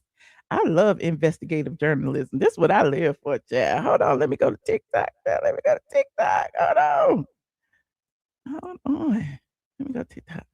I'm going to my TikTok because I was keeping track. Okay. You said that's a hell of a picture. It is. I'm trying to figure out where the lie. Where have y'all pointed out the lie yet? Where is the man hands, Mark? Because we ain't told no lie yet. Hold on. And then I posted this. Okay, this is TS Man Hands begging for money. And I had posted this because I'm like, look. Wasn't nobody even in there. Hold on, look at this. Look at this. Look at this. Somebody come look at this. Look at this. Somebody come and look at this. Look at this. Hi, I'm T.S. Madison, and I am one of the founders of the T.S. Madison Starter House, along with Dominique Morgan, who partnered me with NASEM Inc. Because Dominique is not my business partner. Dominique doesn't handle any of my business. She's not my business partner. It felt like the perfect partnership. What they wanted to make happen, what Madison had at her disposal. The girls could. Where is the lie? Who's lying? It ain't me. I'm not the one lying. I'm just saying. Where is the lie? Somebody tell me where the lie is. I'm here. Community leaders and advocates marking the day with the grand it says opening March 21st, 2025. Okay. of the T.S. Madison Starter House. It is a new reentry home for formerly incarcerated transgender women. The problem that we're having is raising money. It is urgent that we get help from people around the world. If you're my trans friend, I need your help. If you're my straight friend, I need your help. If you're my gay friend, I need your help. If you're my rich friend, if you're my superstar friend, we need your help. I can come and feel like people understand me, not just look. That's the executive assistant right there. Look, that's the executive assistant. The prison girl. Just hearing her say that all I need is a stable place to live. With support from Pure for Men. They was getting money from Pure for Men. Pure for Men gave them $50,000. Look. And our partners at NASEM. We've come a long way, but we can't do this alone. Please. Where the money going? Okay, if you have a fiscal partner, doesn't that mean the fiscal partner is paying you and paying your bills? Where is the money going? The fiscal partner get the money, take out their little bit for getting the money, and it's a nonprofit, so you won't have to pay no taxes on it. Then they cut the check to you. Where is the money? Now, I want to show you what this Negro actually said that burnt my biscuits. I should say this for Patreon. I really should. I should say this for Patreon. Should I say it for Patreon? I should say this for Patreon. I'm gonna say what I gotta say. Hold on. Let me go and show you this too. Hold on. Save it. Okay, but I ain't finished yet. I'm gonna talk about I want you to hear his accusations. Okay? I'm just gonna let y'all hear it. Now, what is that? My people texting me. Hold on, look. I gotta find it again. Now I lost. Oh, there it is. Jason Lee show. Yeah, the Jason Lee show. Share screen. Hold on. Yeah, this rage bait. Hold on. This one he was trying to bring my name into it. Hold on. This one he claims that that is undergoing restructuring because of misinformation. Hold on. Really quick, your nonprofit, the foundation Yes, started. the T.S. Madison Starter House. We are actually going through some restructuring of the T.S. Madison Starter House. Restructuring of the T.S. Manhan Starter House. Okay. I am going to be placing more girls in the house soon. We had to go through some restructuring. Oh, he gonna put more girls in the house soon, but they've been open almost. It'll be almost 2 years. Due to a lot of situations that were going on the outside that have really nothing to do with me. Is that the woman Oprah and how she got caught up in her scandal? Yes. So he was talking. Look, they didn't bring Dominique Morgan's name in it. Is that the woman from Oprah? What's Dominique Morgan's name? Dominique Morgan is the one that's your business partner, but they didn't even say Dominique Morgan's name. Y'all don't find that odd? That he gonna try to slander me and put my name in it and put Tasha K name in it and put everybody else's name in it except for Dominique Morgan. Hold on. Yeah. And that had nothing to do with the T.S. Madison Starter House. It never had anything to do. I've never taken any I don't have a 501c3. I don't have. Y'all hear the stuttering. Y'all hear the stuttering. I never took any money. I don't have no. I didn't take no money. Hit dogs be hollering, don't they? Have that. Okay. So we have fiscal sponsors that took the donations and stuff for us. We have fiscal sponsors that take the donations. So what does that mean? That's just the middleman. What does that mean? The money's still going to you for a house that's empty and don't have nobody in it, and it's definitely not going for the purposes it was intended. I'm asking the questions. I am an investigative journalist. We are following the clues here. Where is the money going? NASM, according to their filings, their financial filings, does not even have documentation of where the money is going because they haven't even filed anything since 2024. Okay, so I'm trying to figure out. I'm investigating. Dominique never touched any money. I never touched any money. But because it's Dominique never touched any money, and he ain't never touched any money. According to T.S. Man, who touched the money? Who's paying the mortgage? Like the house is still in your name. Whether you touch the money or not, did you give in your mortgage's name? Are they paying the mortgage directly? What about all the programs for all of the indigent, homeless, transgender people that's supposed to be in the house that aren't there? You know, the way that they have tried to pin this on me, I'm definitely going to have to do some restructuring on the inside. And Dominique and I both, we understand what's going on, you know, because the way that Tasha K, you know, incessantly was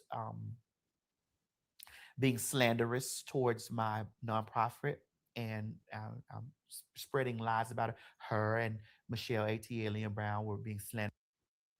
Listen, I don't have nothing to do with Tasha K. Tasha K ain't got nothing to do with me. I don't know what Tasha K has said. Tasha K probably don't know what the fuck I have said. We are not in communication, okay? I am not in communication with the DL Whisperer. I don't know what he said. I don't know what Dominique Morgan said. I don't know what nobody said. All I know is what I said, okay? I am responsible for myself and myself only. So for him to say, Michelle Brown spread persistent lies and made slanderous claims about the nonprofit. And this is on BET Network. He said Michelle Brown spread persistent lies and made slanderous claims about the nonprofit, which negatively impacted the organization's financial support. It wasn't Dominique Morgan allegedly stealing money from another nonprofit. It wasn't that, right? It wasn't Dominique Morgan pleading guilty to stealing money from another nonprofit. It wasn't that, right? It wasn't Dominique Morgan going to jail for stealing money from another nonprofit. It wasn't that. After you have presented Dominique Morgan as your co-founder and business partner, it wasn't that. It was Michelle Brown. Do y'all see the delusion here? This man always got my name in his mouth. Always. Okay. And hold on. And then he emphasizes that he never personally touched any money, yada yada yada, which is a lie. He don't have no 501c3. Okay. He attributes the intense scrutiny and public scandal partially to unrelated issues involving Dominique Morgan. Well, it doesn't say Dominique Morgan. It says Oprah. Hold on, let me see. So you weren't considering the bottom surgery because you want it? No, I don't want bottom surgery. I Oh, don't. he's talking about some bottom surgery. We ain't talking about that. Is that the woman Oprah and how she got caught up in her scandal? Yes, yeah. And that had nothing to do with the TS Madison Starter House. It never had anything to do. I've never taken any. I don't have a 501c3. I don't have that. Okay. Child, what do you have then? Why is your name on it? Okay. So we have fiscal sponsors that took the donations and stuff for us. Dominique never touched any money. I never touched any money. But because it's been so socially publicized And why Jason finishing her sentence? This seems like they in cahoots. So, you know, the way that they have tried to pin this on me, I'm definitely going to have to do some restructuring on the inside. And Dominique and I both, we understand what's going on, you know, because the way that Tasha K, you know, incessantly was being slanderous towards just the lies. Where is my lies thing? Just the lie. He can't stop lying. And you wonder why don't nobody believe that you was being stalked because you's a liar. You's a liar, bitch. You are a liar, okay? You ain't even a bitch. You's a whole nigga. You's a liar, nigga. Anyway, hold on. Where is my lie thing? I done lost my lie thing. What y'all saying in chat? Okay. I don't even have a lie thing. Anyway, let's finish. my nonprofit, and I'm spreading lies about her and Michelle ATLien Brown were being slandered and spreading falsities about it. You know, it caused me. I want people need to be specific. What is false about anything that I've said? What is false? There's only one person in there. The one person is Dominique Morgan's assistant. Okay, Dominique Morgan went to jail for stealing 99,000, 100,000 from the Oprah Project. Where's the lie in any of this? You opened the Starter House on Transgender Day of Visibility in March of 2024. Okay, Shamea came at the end December 2024, January 2025, which was almost a year later. Where's the lie? You've been begging for donations, okay? You went the world of wonder begging for donations, asking your celebrity friends to donate, okay? You've been accepting donations, okay? Pure for Men has donated. Other people have donated. You got things set up for people to pledge, monthly pledge donations, and you blaming me?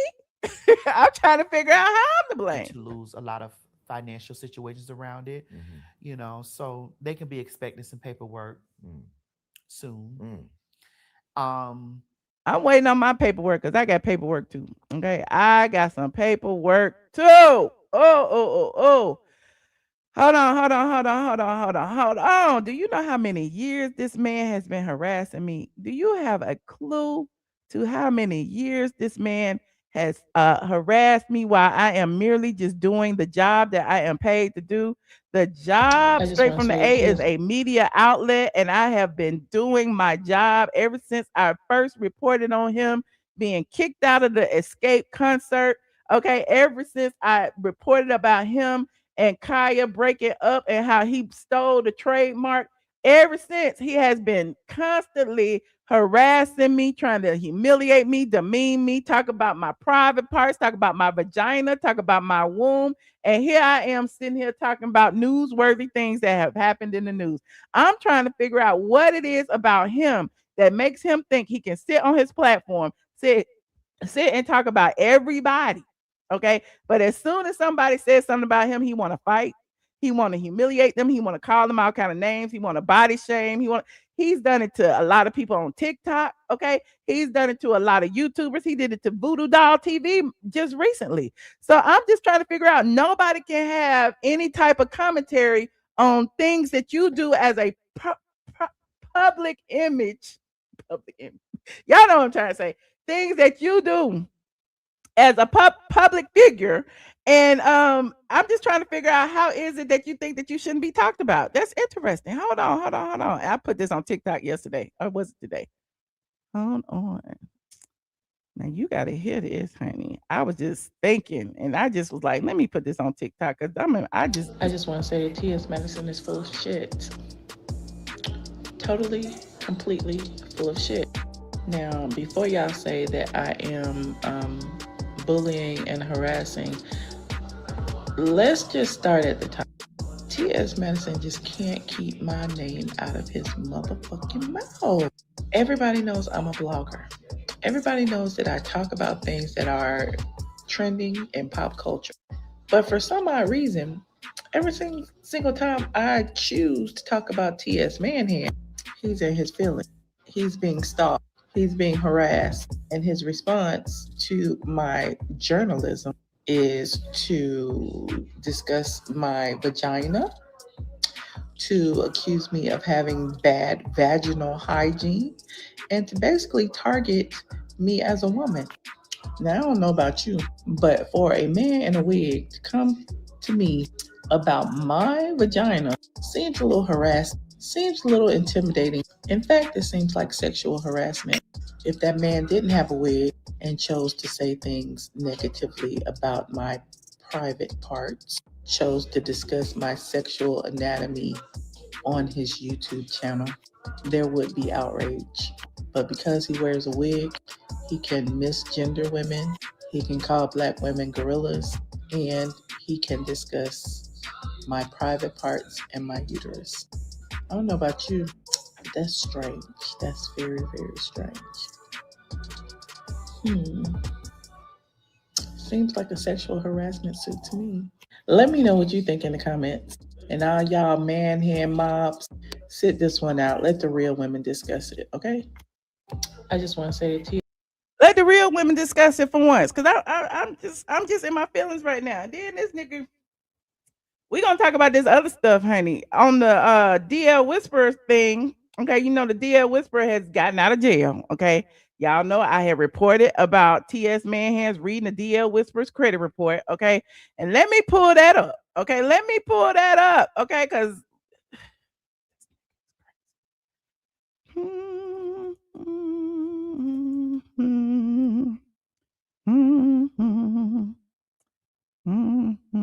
hold on, where is it? The creator, and then they did that. Can't even find it, yeah. It was in a short. Yeah, this man is crazy. Okay, is this when he doxed it? Hold on.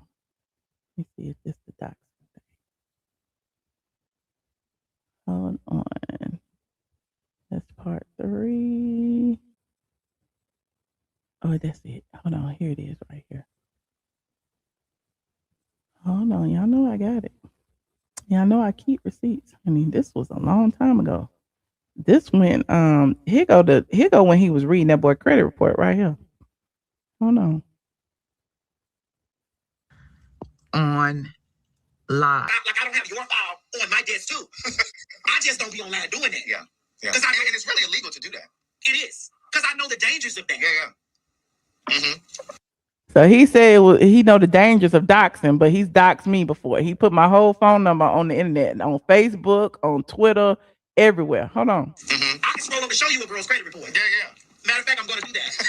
He said, I can show you a girl's credit report. Matter of fact, I'm going to do that. And then he talked about a $62,000 balance that the person had on their credit report. He talked about a $371 monthly car payment that the person had on the credit report. And then talk about he'll never pay it off. Now, whose credit report was he talking about? Like, at the end of the day, the only person who would know is the person's credit report it is, right? So of course, you know, somebody has a 371 monthly payment. It ain't me, but the person who did apparently felt, you know, disrespected. Hold on. And I'm like, girl, tap that and swipe. Girls talking about properties and shit that they own ain't nowhere on their credit report. Ain't nowhere on it. So who was stalking who? That's what I want to know. Who was stalking who? I see his judgments. Girl, swipe. It's so much to swipe through. Not a 60. And now they both was looking at, look, not a $62,000 student loan. $2,000 balance. Is that debt? Not a student loan, not a monthly car payment. I'm like, girl, with a $371 monthly payment, you'll never finish paying that off. Now that $371 monthly payment is where this all connects. Now, T.S. Manhands did not say a name. However, the receipts are receipting.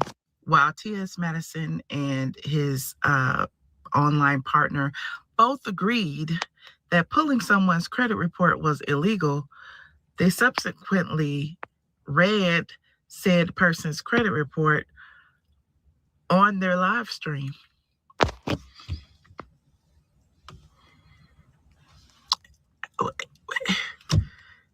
Stay tuned for part 4. Welcome back. I don't know. I had 4 parts to this, child. But yeah, yeah. So, you know, it's a lot. So meanwhile, T.S. Manhands keeps pulling my name up, keep bringing my name up. My issues with T.S. Madison stem way before the DL Whisperer even came online. And for T.S. Madison to allegedly put my name in some restraining order for the DL Whisperer, it's like, what they got to do with me? Because I'm still going to talk shit about you. What does that have to do with me?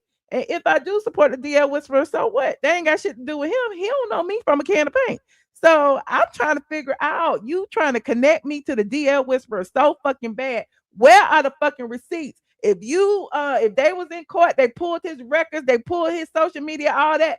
Where are the fucking receipts that I gave him your address? Where are the receipts? Because you know, if he had them, he would have posted them by now, because I never gave that boy his address. Now let me go here, since we here, before I go to this home tour, just to prove to y'all what we was looking at. Because I look at houses all the time. I looked at Shamea's house just yesterday or the day before, okay? I looked at Colorist Claudia's house. We looked at NeNe's house. We looked at everybody's house. We looked at all of the housewives' houses, okay? We looked at Kandi's house, okay? We looked at Junkie Dineva house.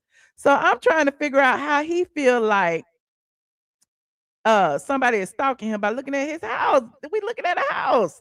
And didn't nobody show his address. Hold on. Where is that? Home.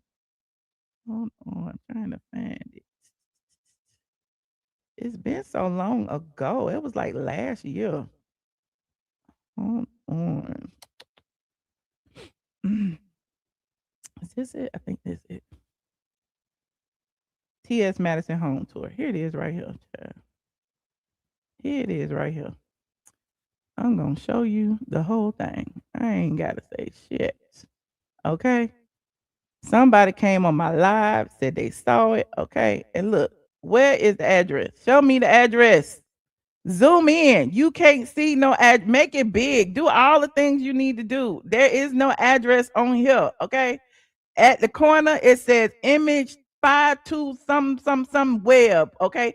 There is no address down at the bottom. Okay? It says the picture was edited. I mean, that's all it says. So you can look. It's ridiculous. There is no address on. I don't like the this colors, image. but you know, paint is cheap. You could buy Yeah. paint. The kitchen needs updating, but it's not bad. I like it. You like the lightning fixtures? I don't like the floors, but I don't like blonde floors. You may like blonde floors. See, that's what I'm saying. Y'all saying, you know, people be asking me what I think. From my preference, I like dark. Up there it says, and it's blurry too. It says 12 documents, 52 new photos. That's what it says right below image 0235 web. 12 documents, 52 new pictures edited. That's what it says. There is nothing in here that has. Where is the address? Show me the address. Where the address at? Somebody show me the address. I don't see no address. It's the city. I see a house. Where the address? It's the city. I don't like the color that. Yep, the color of the walls. Nice. And when they sent this, didn't nobody live there. So what are you talking about? He did. Maybe he didn't Oh put his makeup yeah. on. He posted his own shit. Look at this. He posted this. Hold on. Oh, play it. He was on Married to Madison. Oh. He posted this. He posted this. He posted that. Oh.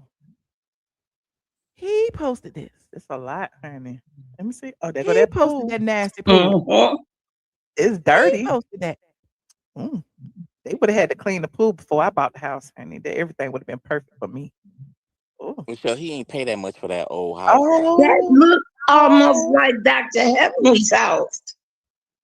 He said he doing his own work. Clearly, he must have bought a foreclosure or something. He said, Is that out there where Dr. Heavenly live? I don't know where Dr. Heavenly lives. So where is? I'm still trying to find the address. Where is the address? Hold on, I'm still looking. Where is the address over here? Where's the address? Where is it? It wasn't even no furniture in the house. This is a Zillow listing. Where is the address? So he can miss me with that shit. Okay. He can miss me with that. And so I guess next tomorrow, all he gonna do is go over there and call me a gorilla, like he always do, you know. Talk about my vagina stink like he always do. You know, he only does this to female content creators. Just know that this is a man who hates women. Okay. I don't know. I really side out women who follow him. I side out women who subscribe to him, and I side out women who support him. So I mean, y'all can find entertainment any way y'all want to find it, but that dude right there wouldn't spit on you if you was on fire. And the crazy thing is, the reason why he probably went so hard on the DL whisper is because he want a DL whisper to you. Okay. This Negro for years have been telling women what to look for in men. This grown ass man with a wig on. Basically, he telling you who's DL and who ain't. So he want to be the DL whisperer, and he pissed off that the DL whisperer was taking his audience. That's what he pissed off about. He pissed off that the DL whisperer was outing him being, you know, basically supporting DL men, because that's what he does. And the crazy thing on that DL, on that Jason Lee show where they was rage baiting and they want all y'all to watch it because, you know, TS hates women, is TS went on there, said black women should be responsible for DL men, which is really insulting. Okay. And he knows it's insulting. But then on the same token, a few minutes later in the episode, he said something about he was people being his DMs and superstars being his DMs, and he ain't gonna say who, which means he's supporting the DL lifestyle himself.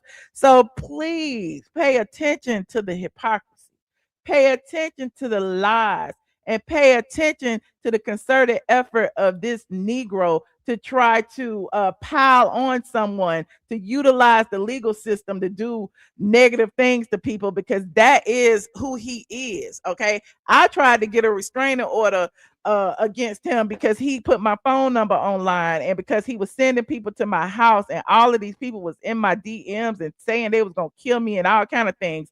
And yet I'm a woman and I couldn't do it. Okay. So how the hell did he get somebody who threatened him online after he didn't threaten people for years? How can he go in there, a whole ass grown ass nigga in a wig, and they support him, give him the support he needs, and grants permission for a permanent restraining order? That makes no sense. It makes no sense that they kept that boy in jail that long. It makes no sense that they granted a restraining order. It's people that damn shot people that got less time in jail than that.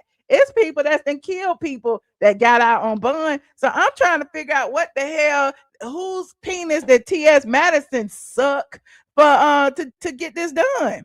Okay, I don't understand it. It's plenty of women out there still trying to get restraining orders against their ex and can't do it.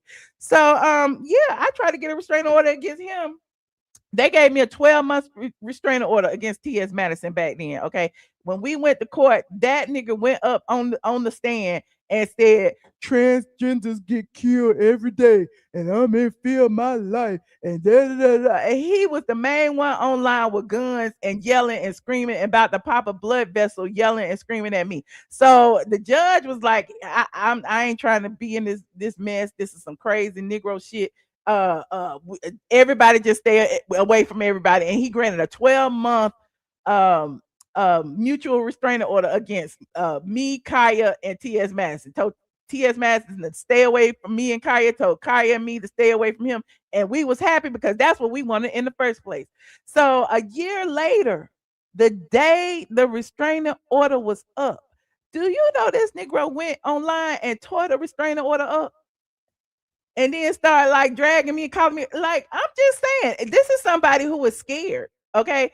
This is somebody, like, to me, you are literally manipulating the legal system for your benefit. And it doesn't make sense. So hopefully somebody see this, somebody out there, okay. And yeah, it's messed up. Okay. You said Clyde Davidson. What you say? Okay. He used trans laws. Oh, is that what happened?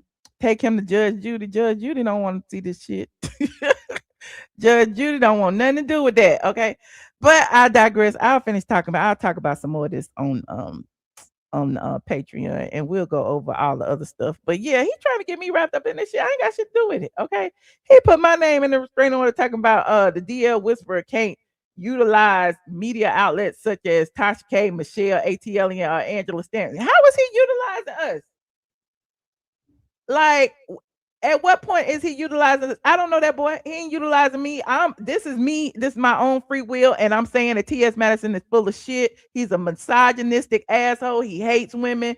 And he's probably stealing money from the starter house. That's my opinion. And I'm sticking to it. Okay. Anything else? Let me see what else I have on this agenda. I did Kandi and Todd. I did Oprah Winfrey. I did the girls trip. I did Shamea. No, I didn't do Shamea. I'll do that later. I did Big Tigger. And I did the girls trip. Okay. Anybody want to call in? I got 15 minutes, maybe 30. Anybody want to call in? Click the link. Okay. Click the link. All are welcome. All are welcome. Okay. If you got anything you would like to say in there. Okay. If T.S. Man Hands want to call in, he can call in too. Okay. With his lying ass. Let me see now. You said you don't know that man. I don't either. I don't know him. I don't know T.S. Man Hands. I don't know nobody. You said Big Tigger can't be around his wife and kids and can't. You said Angela Stanton set it off. What she do? What Angela Stanton do? I don't even follow Angela Stanton. Let me go see what she do. She did something recently. Hold on. I don't even know her Instagram. How she set it off? That ain't her. That's some white lady. Hold on. Let me see. Oh, the Angie Stanton. Let me see. What she do? Angela over there with them Caucasians. You can't tell me about God nor usher me into the ministry after hooking your friend up with my husband behind my back. What? What? Left him and will leave you. What? That's messy, Angela. Angela says somebody then hooked up with her husband behind her back. I don't know nothing about. That's what I'm saying. I don't know what's going on nobody's page. I don't know what's going on nobody's page. What is happening on Angela? Angela left her husband. You can't tell me about God nor usher me into the ministry after hooking your friend up with my husband behind my back. Lord, is that real? I don't know what's going on. She didn't elaborate. She said, I do not want to hear that shit. That's all she said. That was 14 hours ago. I don't know nothing. I don't know what Angela over here. Angela over here with the Caucasians, child. Let me see. Yeah, Angela over here with the Caucasians. I don't know what Angela doing. Anywho. Right. I don't know what's happening. What happened now, Angela? Wait a minute. Wait. Okay, I'm trying to see what she got in her stories.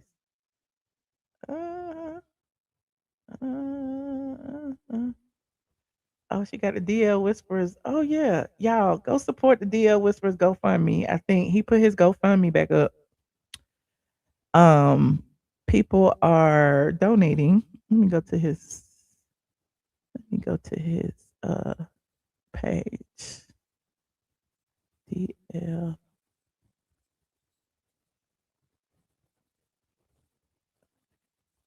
Hold on. Hold on.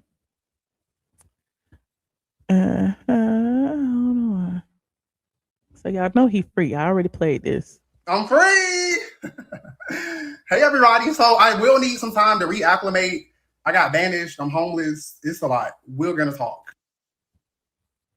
Okay, and then Here's the GoFundMe for all of the he posted his GoFundMe. people that were asking. I just want to say I appreciate everybody for the continued support during this time. And when I'm able and I'm enjoying my freedom, but I will come back and talk to y'all when I'm done enjoying freedom. Here's the Okay, let's go to his GoFundMe. His GoFundMe is in his story, I guess. It says I thought it was in his thing. Hold on. Here's the GoFundMe for all of the people that were asking. I just want to say I appreciate everybody. Description. I don't see it in the description.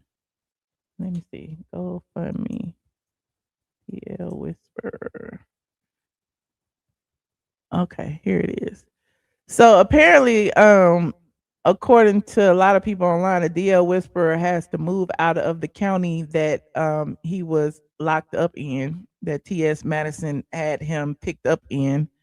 And he has to move. I don't know what county it is, child, but he is still collecting money for his legal battle and his relocation. Now, TS Manhands had went on his platform and told people that all the money would go to him, and that basically stopped people from donating because didn't nobody want their money to go to TS Manhands. So he basically lied. He basically lied to y'all a lot on his channel. But there's that. But here is he didn't raise $25,000. Okay. He's wants to raise 50. Okay, I will put the link in the description box after this video, and here it is now for anyone who would want to donate. I saw Angela Stanton. I think hold on, let me see. I'm trying to see who had donated. Oh no. I thought I saw her name on there. Mm-hmm. Let me see. Oh, I'm so nosy.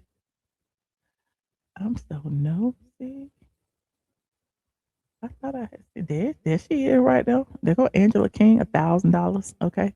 And then somebody came back and topped it with another $1,000. Okay, anonymously. Mm-hmm. An anonymous $1,000. There go another $1,000. Okay. There go a whole bunch of anonymous donations. So y'all can donate anonymously. You ain't got to put your name on there. But go and support the DL Whisperer in this situation, because it is very disgusting how somebody can abuse the legal system like TS Manhands did and basically destroy another person's life. I mean, that is his goal, is to destroy people's lives. He's done it. He continues to do it. He uses his platform to do it. He weaponizes his platform to do it. And it's unfortunate that the DL Whisperer was on the other end of it. I've been on the end of it. Other people have been on the end of it. He does things behind the scenes, and it's horrible. So, he's not a good person. That is what it is. He's just not a good person. And people who do things like that, eventually they will get theirs. You just have to wait. Just have to be patient. You might not be there to see it. You might not be there to see it, but their downfall will be epic. Okay. Their downfall will be epic, because I do believe in karma. Okay. I don't believe in witchcraft and none of that stuff he be doing, but I do believe in karma, and my God don't play about me. Okay. You said Kandi just announced she is interviewing TS Manhands. I saw it, child. Good for Kandi and TS Manhands. I hope they read me too. Send me some more followers, child. I hope both Kandi and I hope he say my name again so I can send Kandi a cease and desist. I hope he lie over there the way he lied on Jason Lee. Okay. But anyway, don't nobody want to call in.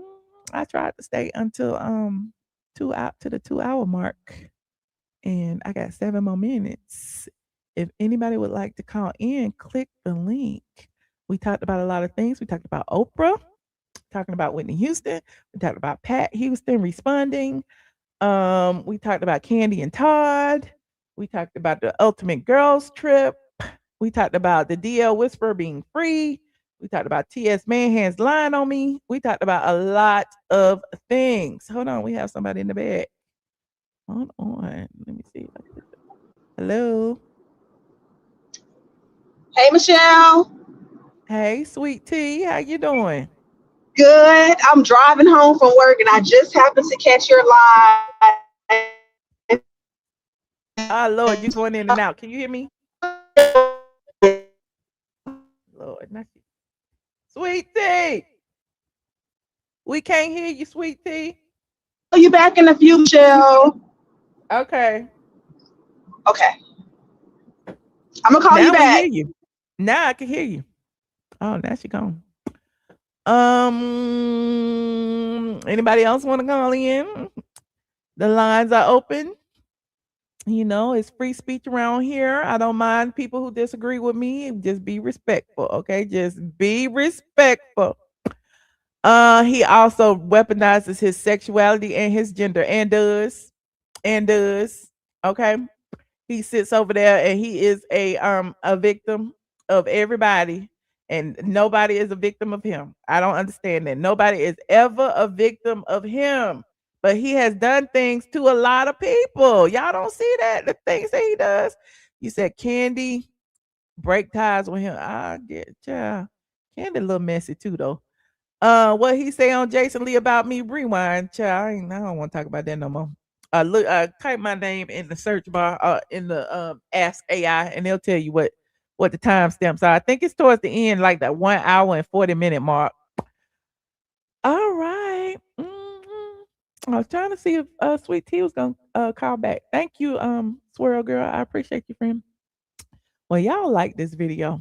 Okay, y'all like this video. Subscribe if you are not subscribed. And let me see. I give her 3 more minutes, honey. 3 more minutes. You said where Dre at? Child, I don't know where Dre at. You gonna talk him up? You are going to talk him up. We're going to Patreon after this, y'all. So head over to Patreon. If you are not a member of my Patreon squad, you can be in the $5 and above tier. Okay. Patreon.com. I am ATLien. Hold on. We have Maisha on the line. Hey, Maisha, girl. Oh my God, I can't believe I got through. Michelle, you are really How my you doing? favorite. I am good. You are so my favorite. I've been listening to you for years and years and years. You are that girl. You're that girl. And you be accurate. I can't believe I got on. I'm super juiced right now. But I just want to say you are amazing. You keep on keeping on. They gonna hate. People only hate up. So just remember that. They never hate unilaterally. They always hate up, and you are up. So it's all good. And thank you for doing what you do. And I keep trying to get on. Every time they be saying they be giving away the Patreon and stuff, or not Patreon, but the group or whatever. Yeah, I'll be trying to get it. And for some reason, I'll never do it right. But I'm gonna get it one day, and I'm gonna try to subscribe because you are that girl. I really support you. Thank you so much. Thank you for calling. Okay, bye-bye. All right, bye. Shout out to the squad. You said TS is very vulgar and very nasty. And is. Shout out to Maisha for calling in, honey. Her bang was banging, honey. I live for it. And then people be trying to call me TS phobic because I call him a man. I call him a man because he is one and he calls me one. Okay. So why should I respect somebody who doesn't respect me? Explain that. I'm not transphobic. I am TS phobic. Okay. So anybody who I respect people who respect me. Okay. Dominique don't respect me. I don't respect him either. Okay. I don't respect TS Manhands, but it is what it is. Because they all mad at me for talking, calling out their grift. Okay, at the end of the day, they was about to hit a lick, and I guess they can't hit it no more without the IRS and the feds looking at them. I don't know what's going on, but that ain't got nothing to do with me. That got everything to do with Dominique pleading guilty. That's got everything to do with that. You think you're gonna steal from one nonprofit and be able to steal from another one easily?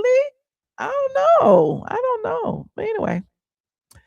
Like this video, please, and thank you to everyone who chimed in. Don't forget to subscribe if you are not subscribed. Support the DL Whisperer. on his GoFundMe, the GoFundMe.com. The DL Whisperer helps him relocate. He said he got to relocate, child. He has raised 25,000 out of the 50. And yeah, keep going. Hey, sweet tea, I'm gonna put you you still driving? I am, but I'm about to pull over. I'm pulling over in the Waffle House parking lot. So I can talk. But Oh if my you goodness. if you could talk safely, I could just hear your voice instead of Yeah, having your okay. screen. Okay. I'm actually look, my for some reason when I get on the interstate in that particular area, my phone always goes out. So I'm actually almost home. Oh, you good? But I know I you're can trying hear to you clear. yeah. And I know you're trying to get off of here. So I just wanted to I didn't want to keep you. But I did want to talk about Shamea. Can we talk about Shamea real quick? Yeah, go ahead. Okay. So this is the thing about Shamea. And this of all, a lot of people are saying that people hate Shamea. I don't think people hate Shamea. We don't have a reason to hate Shamea. I was one of those people that was rooting for Shamea last season. Beginning of the season, I was definitely rooting for her. I did think she was a little corny, and I was thinking to myself, if she was around me, she would kind of get on my nerves. But I still was like, okay, give her a chance. But a lot of people are saying, what did Shamea do? Tell you what she did. First of all, when they were in Nashville, we know she laughed at the comment that Portia made. She took no accountability for laughing. She took no accountability for it. Remember when Angela first talked to her about it, when Cynthia set them up in the room and she was like, I laugh at my uncle's funeral. That's just what I do. And Angela was like, well, I can see right now that you're not willing to have a serious conversation. And Shamea was like, well, I'm fine with that. I'm fine with that. And that's okay. Like she was totally okay with Angela being or feeling some kind of way about what was said and about her laughing about it. She was fine with it. And even when she met with Ralph and Portia at the dinner, she tried to say to Ralph something about, or she was telling Portia, like people get mad at me because of you, right? Like people are mad at me for defending you. And Portia told her, no, she's mad at you for not taking accountability for the things that you laugh at and the things that you were okay with being said around you. Shamea doesn't get it. So that was one big strike, huge strike with Angela, huge strike. The other thing, think about how she came at Drew behind the Drew and Dennis thing, how she met with Drew's ex-husband and all of that. It wasn't like she was innocent. She was picking at Drew right along with Portia last season.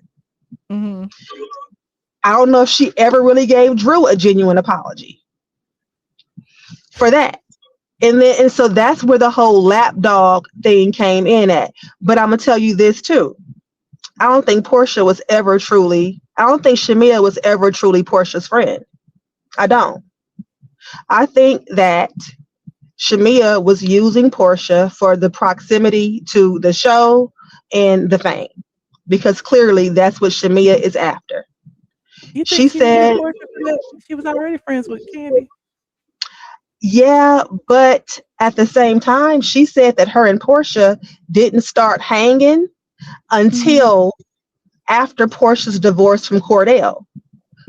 Portia was already, but she wasn't on the show before that. Okay. She was on the show as Portia's friend. Okay. She started hanging with Portia after her and Cordell split up. So that would have meant after Portia became a housewife.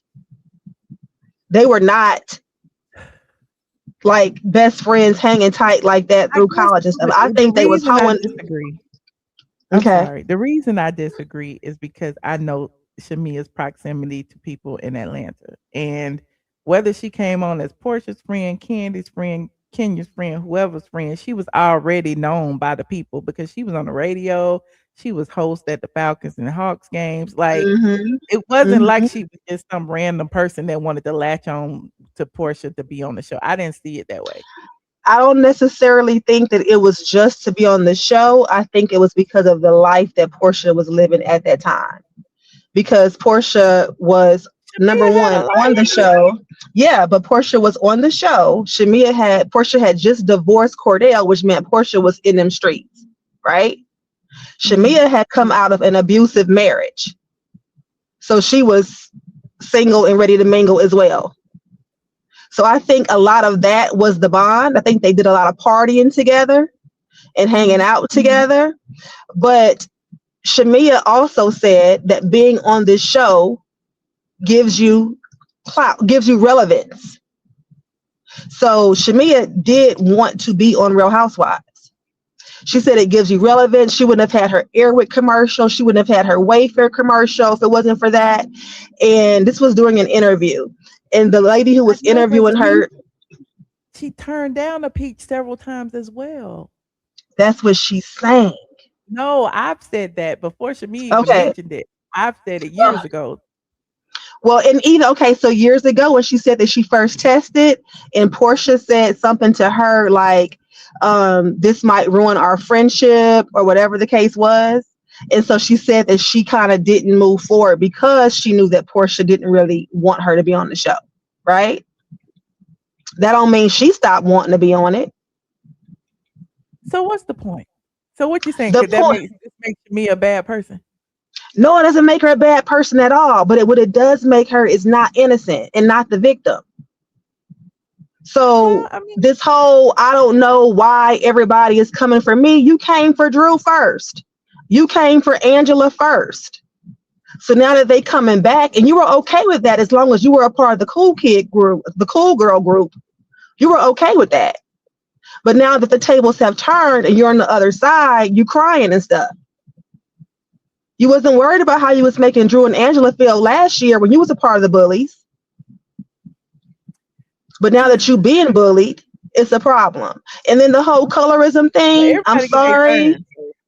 The whole colorism thing, I don't, the reason why, first of all, the reason I don't see that in Shamea's case, because Shamea is, first of all, her skin is absolutely beautiful. It's absolutely beautiful. And so is she. She's absolutely gorgeous. I don't care if she was dark skinned. How people feel about darker skinned people, beauty or none of that. It doesn't. I think it does though. Shamea, there's been several references to Shamea as dark. When Eva even said black without the Q, and then Angela called her Flavor Flav. There's been several references to her skin tone. So I you know, I'm not saying we can disagree, we can agree to disagree, but I do feel like people feel a ways, or people are more likely to feel negative towards Shamea because of her skin tone. That doesn't mean that, you know what I'm saying? I do think, I absolutely agree that colorism exists. I absolutely agree that it exists. But I don't think that colorism is the reason for the feelings towards Shamea. I think that if Shamea was light skinned, if she was red, if she was purple, people would still feel the same way about Shamea, because it's disingenuous to be the bully last season when you were the it girl. And then now all of a sudden you're the victim when people not doing any more to you than what you did to them. Britt said that it was Shamea at the pool saying that Charles had an outside baby. So if Angela heard that too, and let me tell you this too though, don't get me wrong, Angela keeps bringing up the Shamea and Portia thing because she knows it pisses Shamea off. She's absolutely rage baiting Shamea. And because if you watch it, Angela is always cool, calm, and collected when she's reading the girls, and Shamea gets immediately out of, like, she loses her cool immediately, and the neck starts rolling when she's talking to Angela, and you can just tell that she's very upset, right? And that's what Angela wants to do. That's what she's in. Shamea's feeding right into it. But how Shamea thought she was going to go a whole season without talking to Portia is ludicrous. When they spoke, they just were like just cordial. Yeah, but how is that going to happen? And my thing is, why are they holding Shamea's feet to the fire about Portia's friendship and not holding Portia's feet to the fire about her friendship with Shamea? To me, it's a double standard. It's like, why? I mean, the topic is the topic, and the topic exists because of these two people, and they're trying to pit Right. these two people against each other or make one feel away or whatever. So why is it that Shamea is the only one to be held accountable for the friendship and not Portia? Well, If you're first gonna of ask all, Shamea those Shamea. questions, why not ask Portia the questions? Well, they did ask Portia, and Portia kind of shut it down too. But the difference is too is that Shamea the only one acting like she bothered. Like Shamea didn't invite Portia to her house. Portia invited Shamea to hers. So how does Shamea intend on going on with the how does she intend to be a cast member on this show along with Portia if they just not gonna talk? At some point a conversation needs to be had, and we deserve for it to be had on camera. That's how I feel. Don't save it for after. Don't save it for the text messages that y'all don't want to discuss. Come on now. I just don't. Come on. Let me tell you this too. That's fine too. Michelle, one other point, and I'm going to leave you alone. And this is when it hit me that Shamea is playing victim and the colorism thing is not working. During an interview, she talked about being the dark-skinned cheerleader. Okay? She said that she was the token. This was the interview with Carlos King. Okay. When he asked her if she thought colorism played a part, before he could even get the sentence out of his mouth, she was saying, absolutely, absolutely. And then she went on to say that when she was a cheerleader, she would go places and they would be like, aren't you too dark to be a cheerleader? Somebody really asked you that? Aren't you too dark? I can see them saying something like, wow, people say stuff like, you're pretty for a dark-skinned girl. I've heard you're pretty for a black girl, as if a black girl couldn't be pretty. And I've also heard people and negate her experience though. No, we're not gonna negate it, but I'm gonna tell you where the victim and where the victimhood or the victim mentality comes in at. She said that, first of all, I don't believe that anyone ever said, aren't you too dark to be a cheerleader? I don't believe that. I can hear them saying, oh, I didn't know black girls cheered, or whatever, but I can't hear them saying, aren't you too dark to be a cheerleader? That would have got somebody punched in the freaking mouth. You know what I'm saying? Aren't you too dark? Like, really, Shamea? That's not even believable to me. But then she said that she would find herself being the token dark-skinned girl. They might have another black girl that was like your color, talking to Carlos. They might have a mixed girl. So if that's the case, you have three black girls on the squad. So is the caramel colored girl the token caramel colored girl? Is the mixed girl the token mixed girl? What makes her the token dark-skinned girl when there's three black girls on the squad? Black people come in a plethora of colors. They do. And has she been the only? Is the brunt of the backlash. That's therein lies the colorism debate. There's colorism that lies within the black community. That doesn't there mean absolutely that is. It only comes from outside our community. It comes inside our community. So whether there absolutely dark skin, caramel complected, is people that look down on people who are darker than them, whatever that shade is.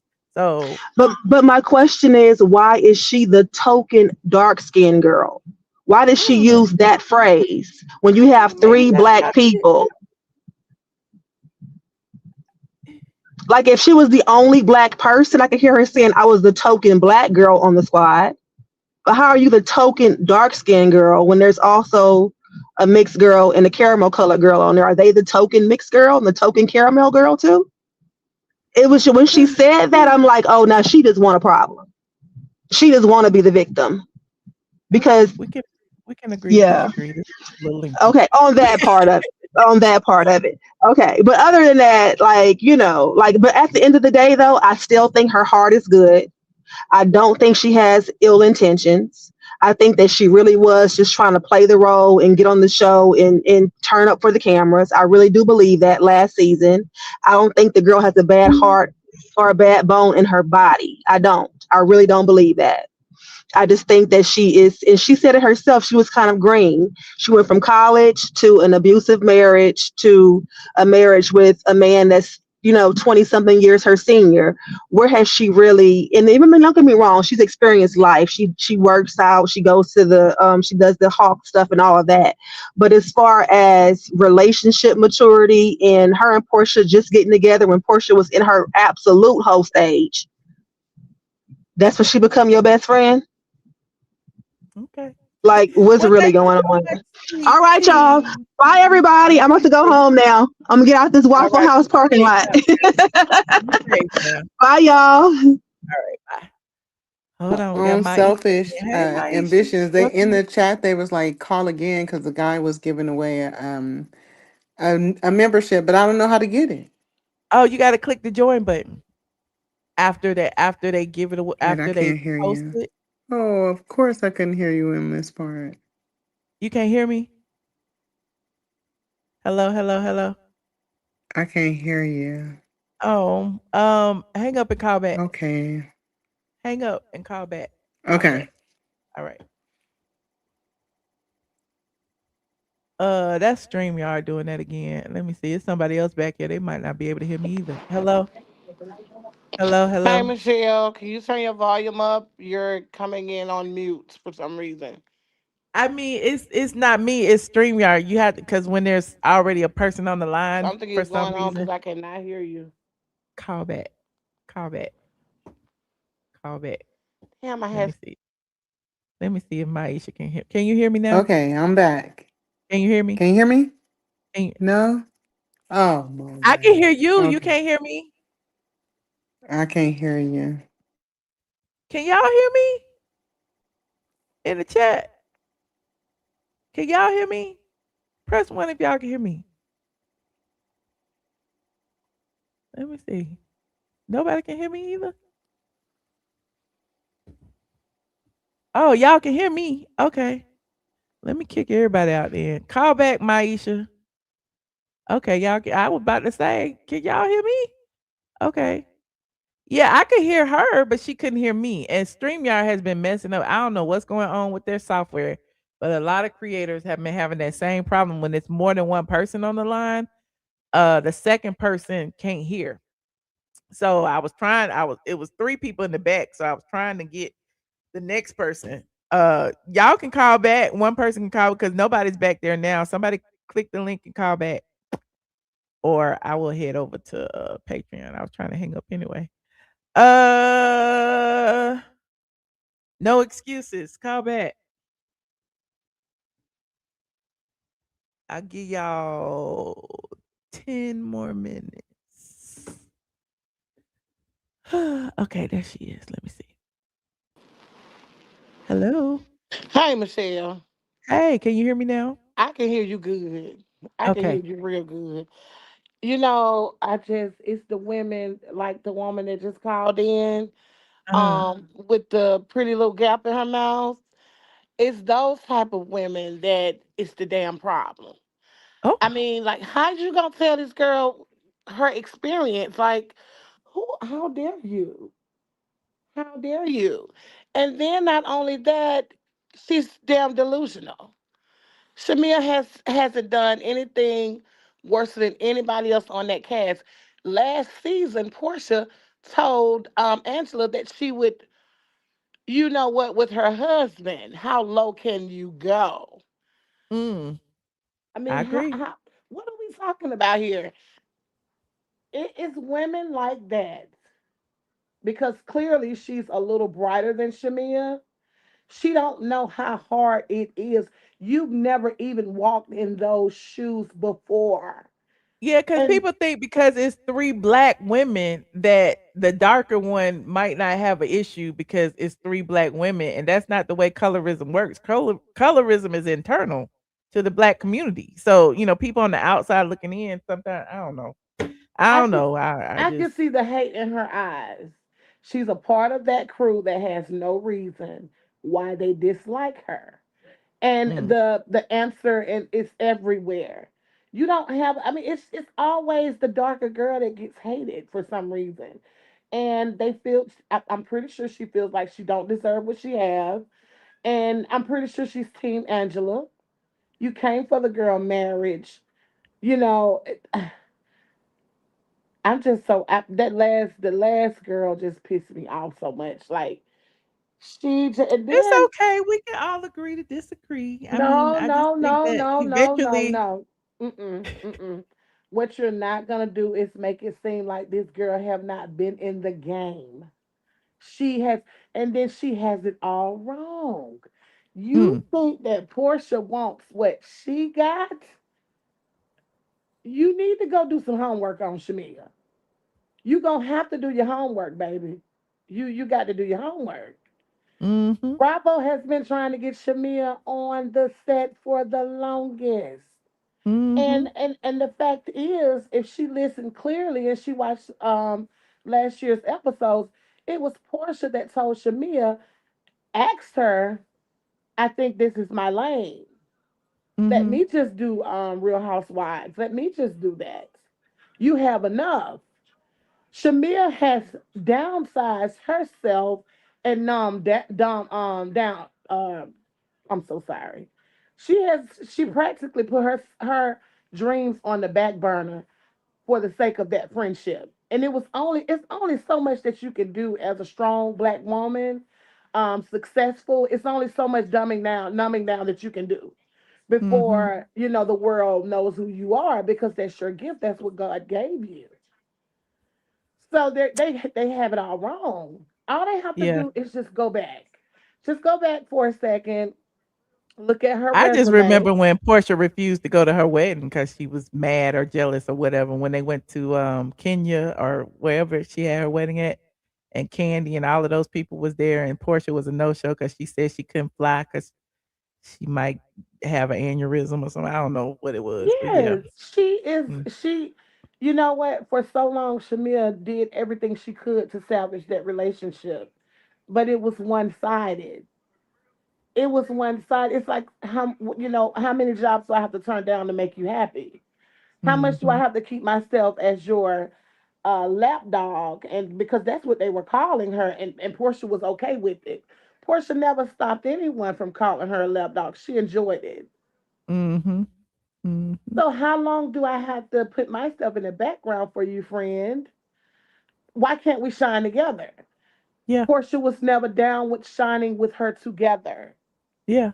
And that's what it gave me last season. I don't know if anybody caught it, but Shamea was literally trying to do everything for Portia's approval. And then she was kind of shocked, the same way she was shocked about that K Michelle statement this last episode. She was kind of shocked when her and Portia went and had that talk at lunch, and some things had been said off outside of the cameras. And then she Right. came to the cameras, and Portia was like indifferent or whatever, and she felt the ways, and then she kind of knew then that what was up. But yeah, I agree. Yeah, and the sad part about it is the colorism started with the friendship. Portia Mhm. doesn't think that Shamea is housewife material when it comes to looks. Mm, She's not like the big boobs and the if you can look at all of the work that Portia has had, um, she's effortlessly beautiful, you mhm. know. But to think that this girl hasn't been in the game and has been in the circle, you have to do your homework. She is that girl. She has been that girl. They did NeNe the same way. The only difference is with NeNe, she came straight from the bottom up, Mhm. Mhm. but Shamea has been in the circle for quite some time. She Mhm. didn't she didn't get in the circle by opening up her legs. They want to put all these bad stigmas on her. And the Yeah. truth is hard to swallow with these girls. Mm, If they just pay attention to the facts, if yeah. they can because I think a lot of them are like kind of delusional. Um, if they knew exactly like where this girl had, how she came up, and how she was a hard worker and genuine, I think a lot of much more respect would be given to her. Yeah. But They I owe think her it's way more coming. respect. I think hopefully she's been activated. Hopefully. But I think it's coming. And I don't see nothing wrong with her being corny. That's her personality. Just be corny, but be But you. if You know what I'm saying? you disliking a person for no reason when Yes. the only thing you can come up with is they're corny. Out of Yes, that's all of what the bothers things, me. are Yeah. you serious? Are we in second grade? And then this girl said, oh, because she can't be a part of the cool girls clique. We're not in high school. This is one of these girls that was mean in high school. Oh. This is one of these girls. She don't, if anything, you all want to be in her clique. This is that girl. The way Okay, she you're said it right. is like, the way she said it was like, oh, now all of a sudden you could see the hate in her eyes. She's one of those. I'm telling you, Shamea has a group of fans. They love her to death. Oh, Mhm. she's beautiful. Oh, she's this. Oh, she did. But in the same sentence, she's not. She's not a good friend, or she's not a loyal friend, or she's not a good person. Which one is it? Mm. Because You're let's just right, be no honest. excuses. Hmm. Well, I appreciate your input, friend. Okay, friend. Talk to. She just heated me up. I'm serious. She activated me. Okay, thank you. I appreciate it. Okay. Take care. Bye All right, bye. bye. Yes, somebody explained it for me because I was getting flustered. I couldn't get it out. Lisa, can you hear me? Yes, I can hear you. How you doing? Yay. Hey, how you doing? How you doing, Michelle? You look lovely this What's up, evening. stranger? I know, I know. So let's talk. Okay, so the last caller, I heard her, but let's look at the bigger picture of it. So Shamea being on the show, friend of to whomever, well, Portia, but Shamea always been in the back line, but she always been that girl. They just never exposed all of her tea on the show because she was not a housewife. Mm. She just wasn't. So they didn't expose all her tea until she became a housewife. And then even when I thought she would have did much better because her being on the show as a friend, I thought she would clock and observe how to move and how to. Yeah, that's what I thought too, but I guess it's kind of different being a housewife versus being a friend. I don't know what the difference is, but I mean, because clearly Cynthia to me is a housewife, but she a friend. You know what I'm saying? Mm-hmm. So, and the Yeah, same thing, Marlo moved from friend to housewife, and y'all say she didn't do well, but I thought she did amazing. I think she did well too because she always was just lighting the fires with Mhm. individuals. Like, oh, okay, y'all Mhm. ain't doing nothing. Let me light the fire here. Let me light the Mhm. fire there. And she did, Mhm. and I don't think she cared on how she was perceived or looked at. She was just lighting fires and saying, like, okay, Kandi, you did know about this, boom. And then she went to the next and to the next until, Yeah. whatever that looks like. But yeah, I was like, Shamea, like, I get it, but like, girl, you should have been watching and observing the other housewives as you was a friend of. So when you became a housewife with a peach, you know, you should have But been it's moving a different. little Like, think different. about it now, though. As a housewife with a peach, it's a whole different cast of characters, though. Yeah, that's true. So That's true. it would have been different either way. And even like with the situation with Angela. Okay, so the scene with Angela and the mother situation, I was kind of like thrown off of why are we activated, and this is supposed to be a what is it, a celebration of your mother not here. Yes, I didn't I, like that either. I was so like lost with it. I was like, are y'all activating right now? Mhm. Y'all And should the have been pile activated. on and yeah. Yes, I said y'all should have been activated before, or y'all trying to drag this scene right now because this is so, to me, not appropriate right now. Mhm. And then I I was agree. just like, yeah, and I was like, okay. It was just like the dumbfoundedness of it all. It's like, oh, I'm quiet. I don't know what's going on. What? Huh? Yeah. What? I'm like, so y'all about to activate right now, and y'all ain't nobody just they having a little sad little looks and so forth, and nobody really ain't saying too much. You know what I mean? Mhm. That was so weird to me. I was like, Yeah, oh my because goodness. everybody was waiting on their turn to jump on Shamea. That's what it felt like. And even with Shamea, I think with the last reunion, when she was called out about just having outlets with individuals who she was communicating with and not really directly talking to Portia, it carried over to this the season, because now they like, okay, well, you got time now to figure it out and how you want to communicate. So again, what's going on with you and Portia? How is this happening? What's this happening? What's this happening? And I'm like, neither one of them is not really communicating to who is asking them these questions about their relationship. You know what I mean? They're not That's really why I saying asked too the much. other caller.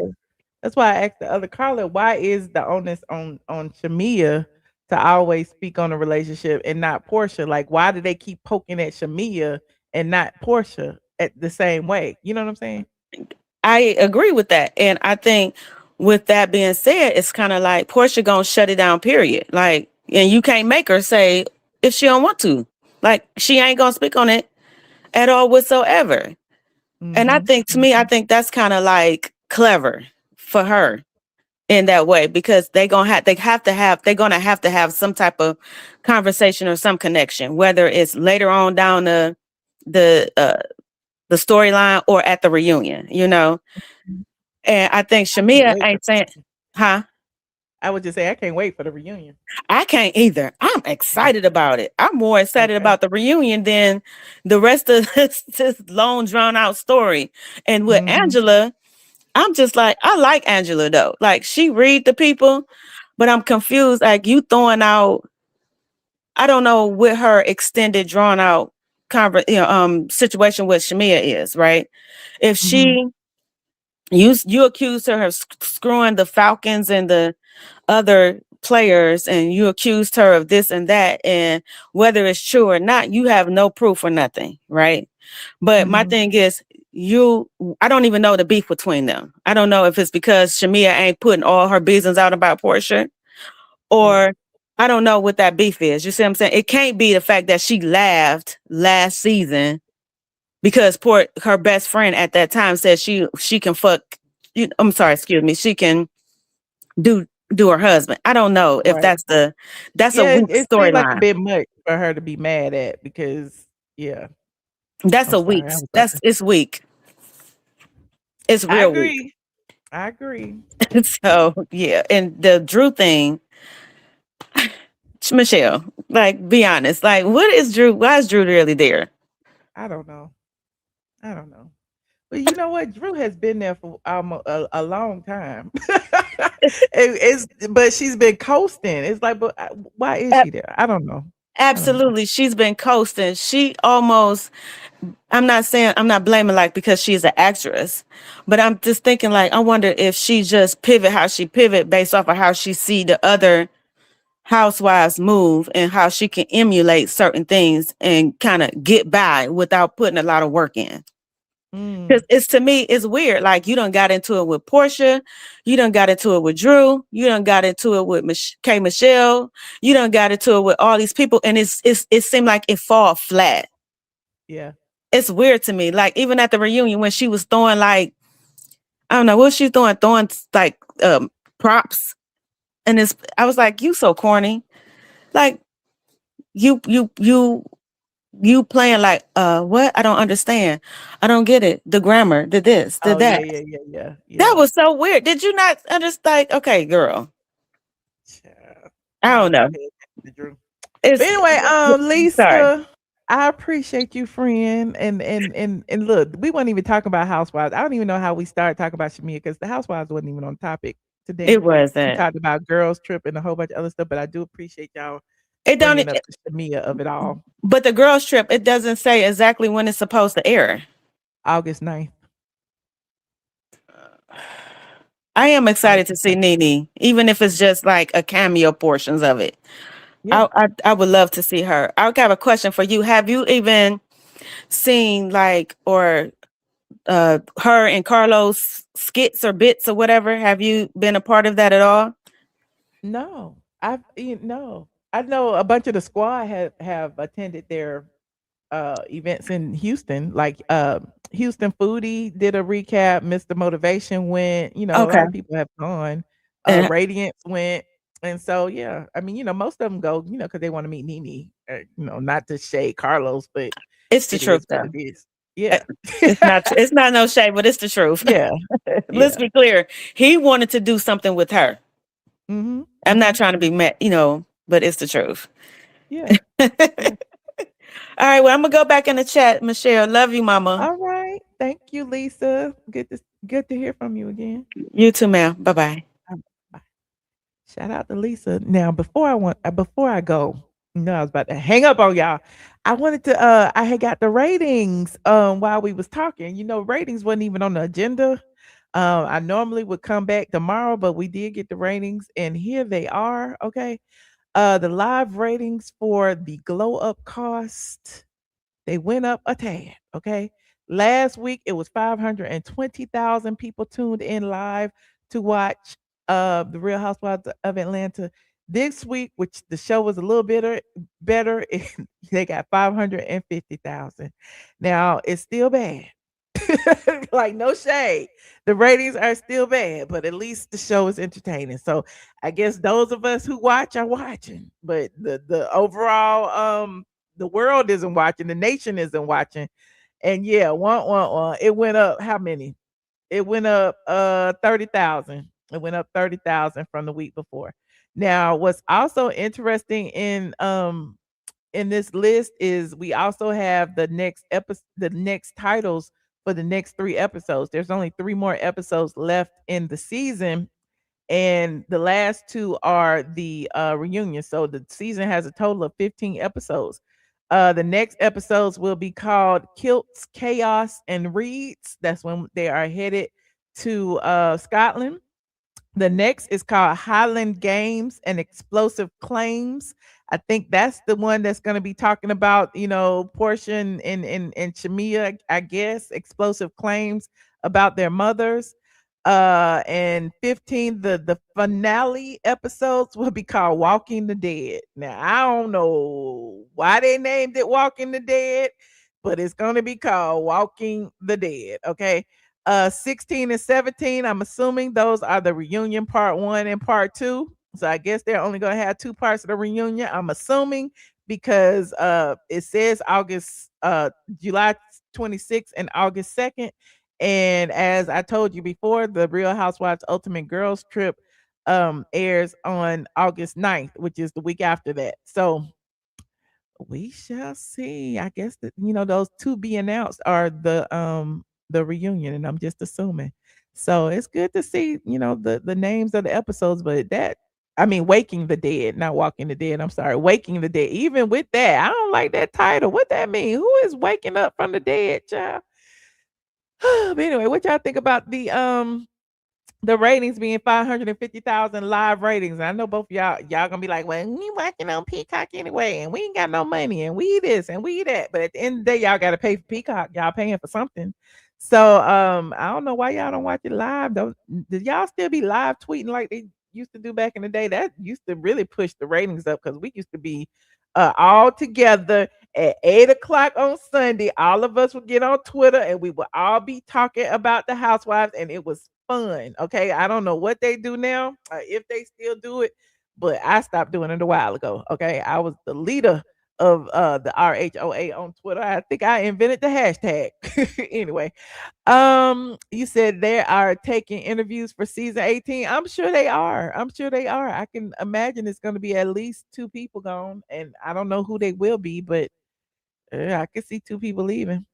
But anywho, don't forget to like this video, subscribe. If you are not subscribed, I'm gonna head over to Patreon. I will be there about 12:30. Okay, for a little 45-minute session. If you are not a member of my Patreon, feel free to join. It's patreon.com. I am ATLien. Tonight we talked about a lot of things. We talked about the DL Whisperer. We talked about T.S. Madison lying on me. We talked about Oprah allegedly lying on Whitney Houston. We talked about Big Tigger being arrested. Okay, and they say his wife is lying on him. Okay, we talked about Kandi dragging Todd and her, and for praying, and being on a co-parenting vacation with Todd, and people are accusing them of getting back together. And who knows? They might. It might be cheaper to keep. Well, it ain't cheaper to keep because she didn't already cut the check. Okay. You said Tasha K said Rashida is being considered. She might be. Okay. Hell, they got K. What's her face? Might as well get Rashida. I don't see why not. Might as well get all the love and hip hop ladies. Just make it love and hip hop. Okay. Might as well. You said 2 people gone, Shamea and Kelly. I don't know about Shamea. I think Shamea gonna be there because, like, even if y'all like her or not, Shamea got everything. She got a house. She got, I mean, she got a husband. She got children. She got everything that a housewife needs. Now Kelly might be gone. I don't know if she will be, but Kelly might be gone, and maybe Drew. I don't know, but we shall see. But anyway, you guys, thank you for tuning in. Don't forget to like, share, and subscribe. Hype me up if you feel the need to. And I'll meet you down in the comment section after the live. All right. See you over on Patreon, patreon.com. I am ATLien. And yeah. Go to sleep. It's late in Atlanta. Good night. Go to sleep. Good night, squad.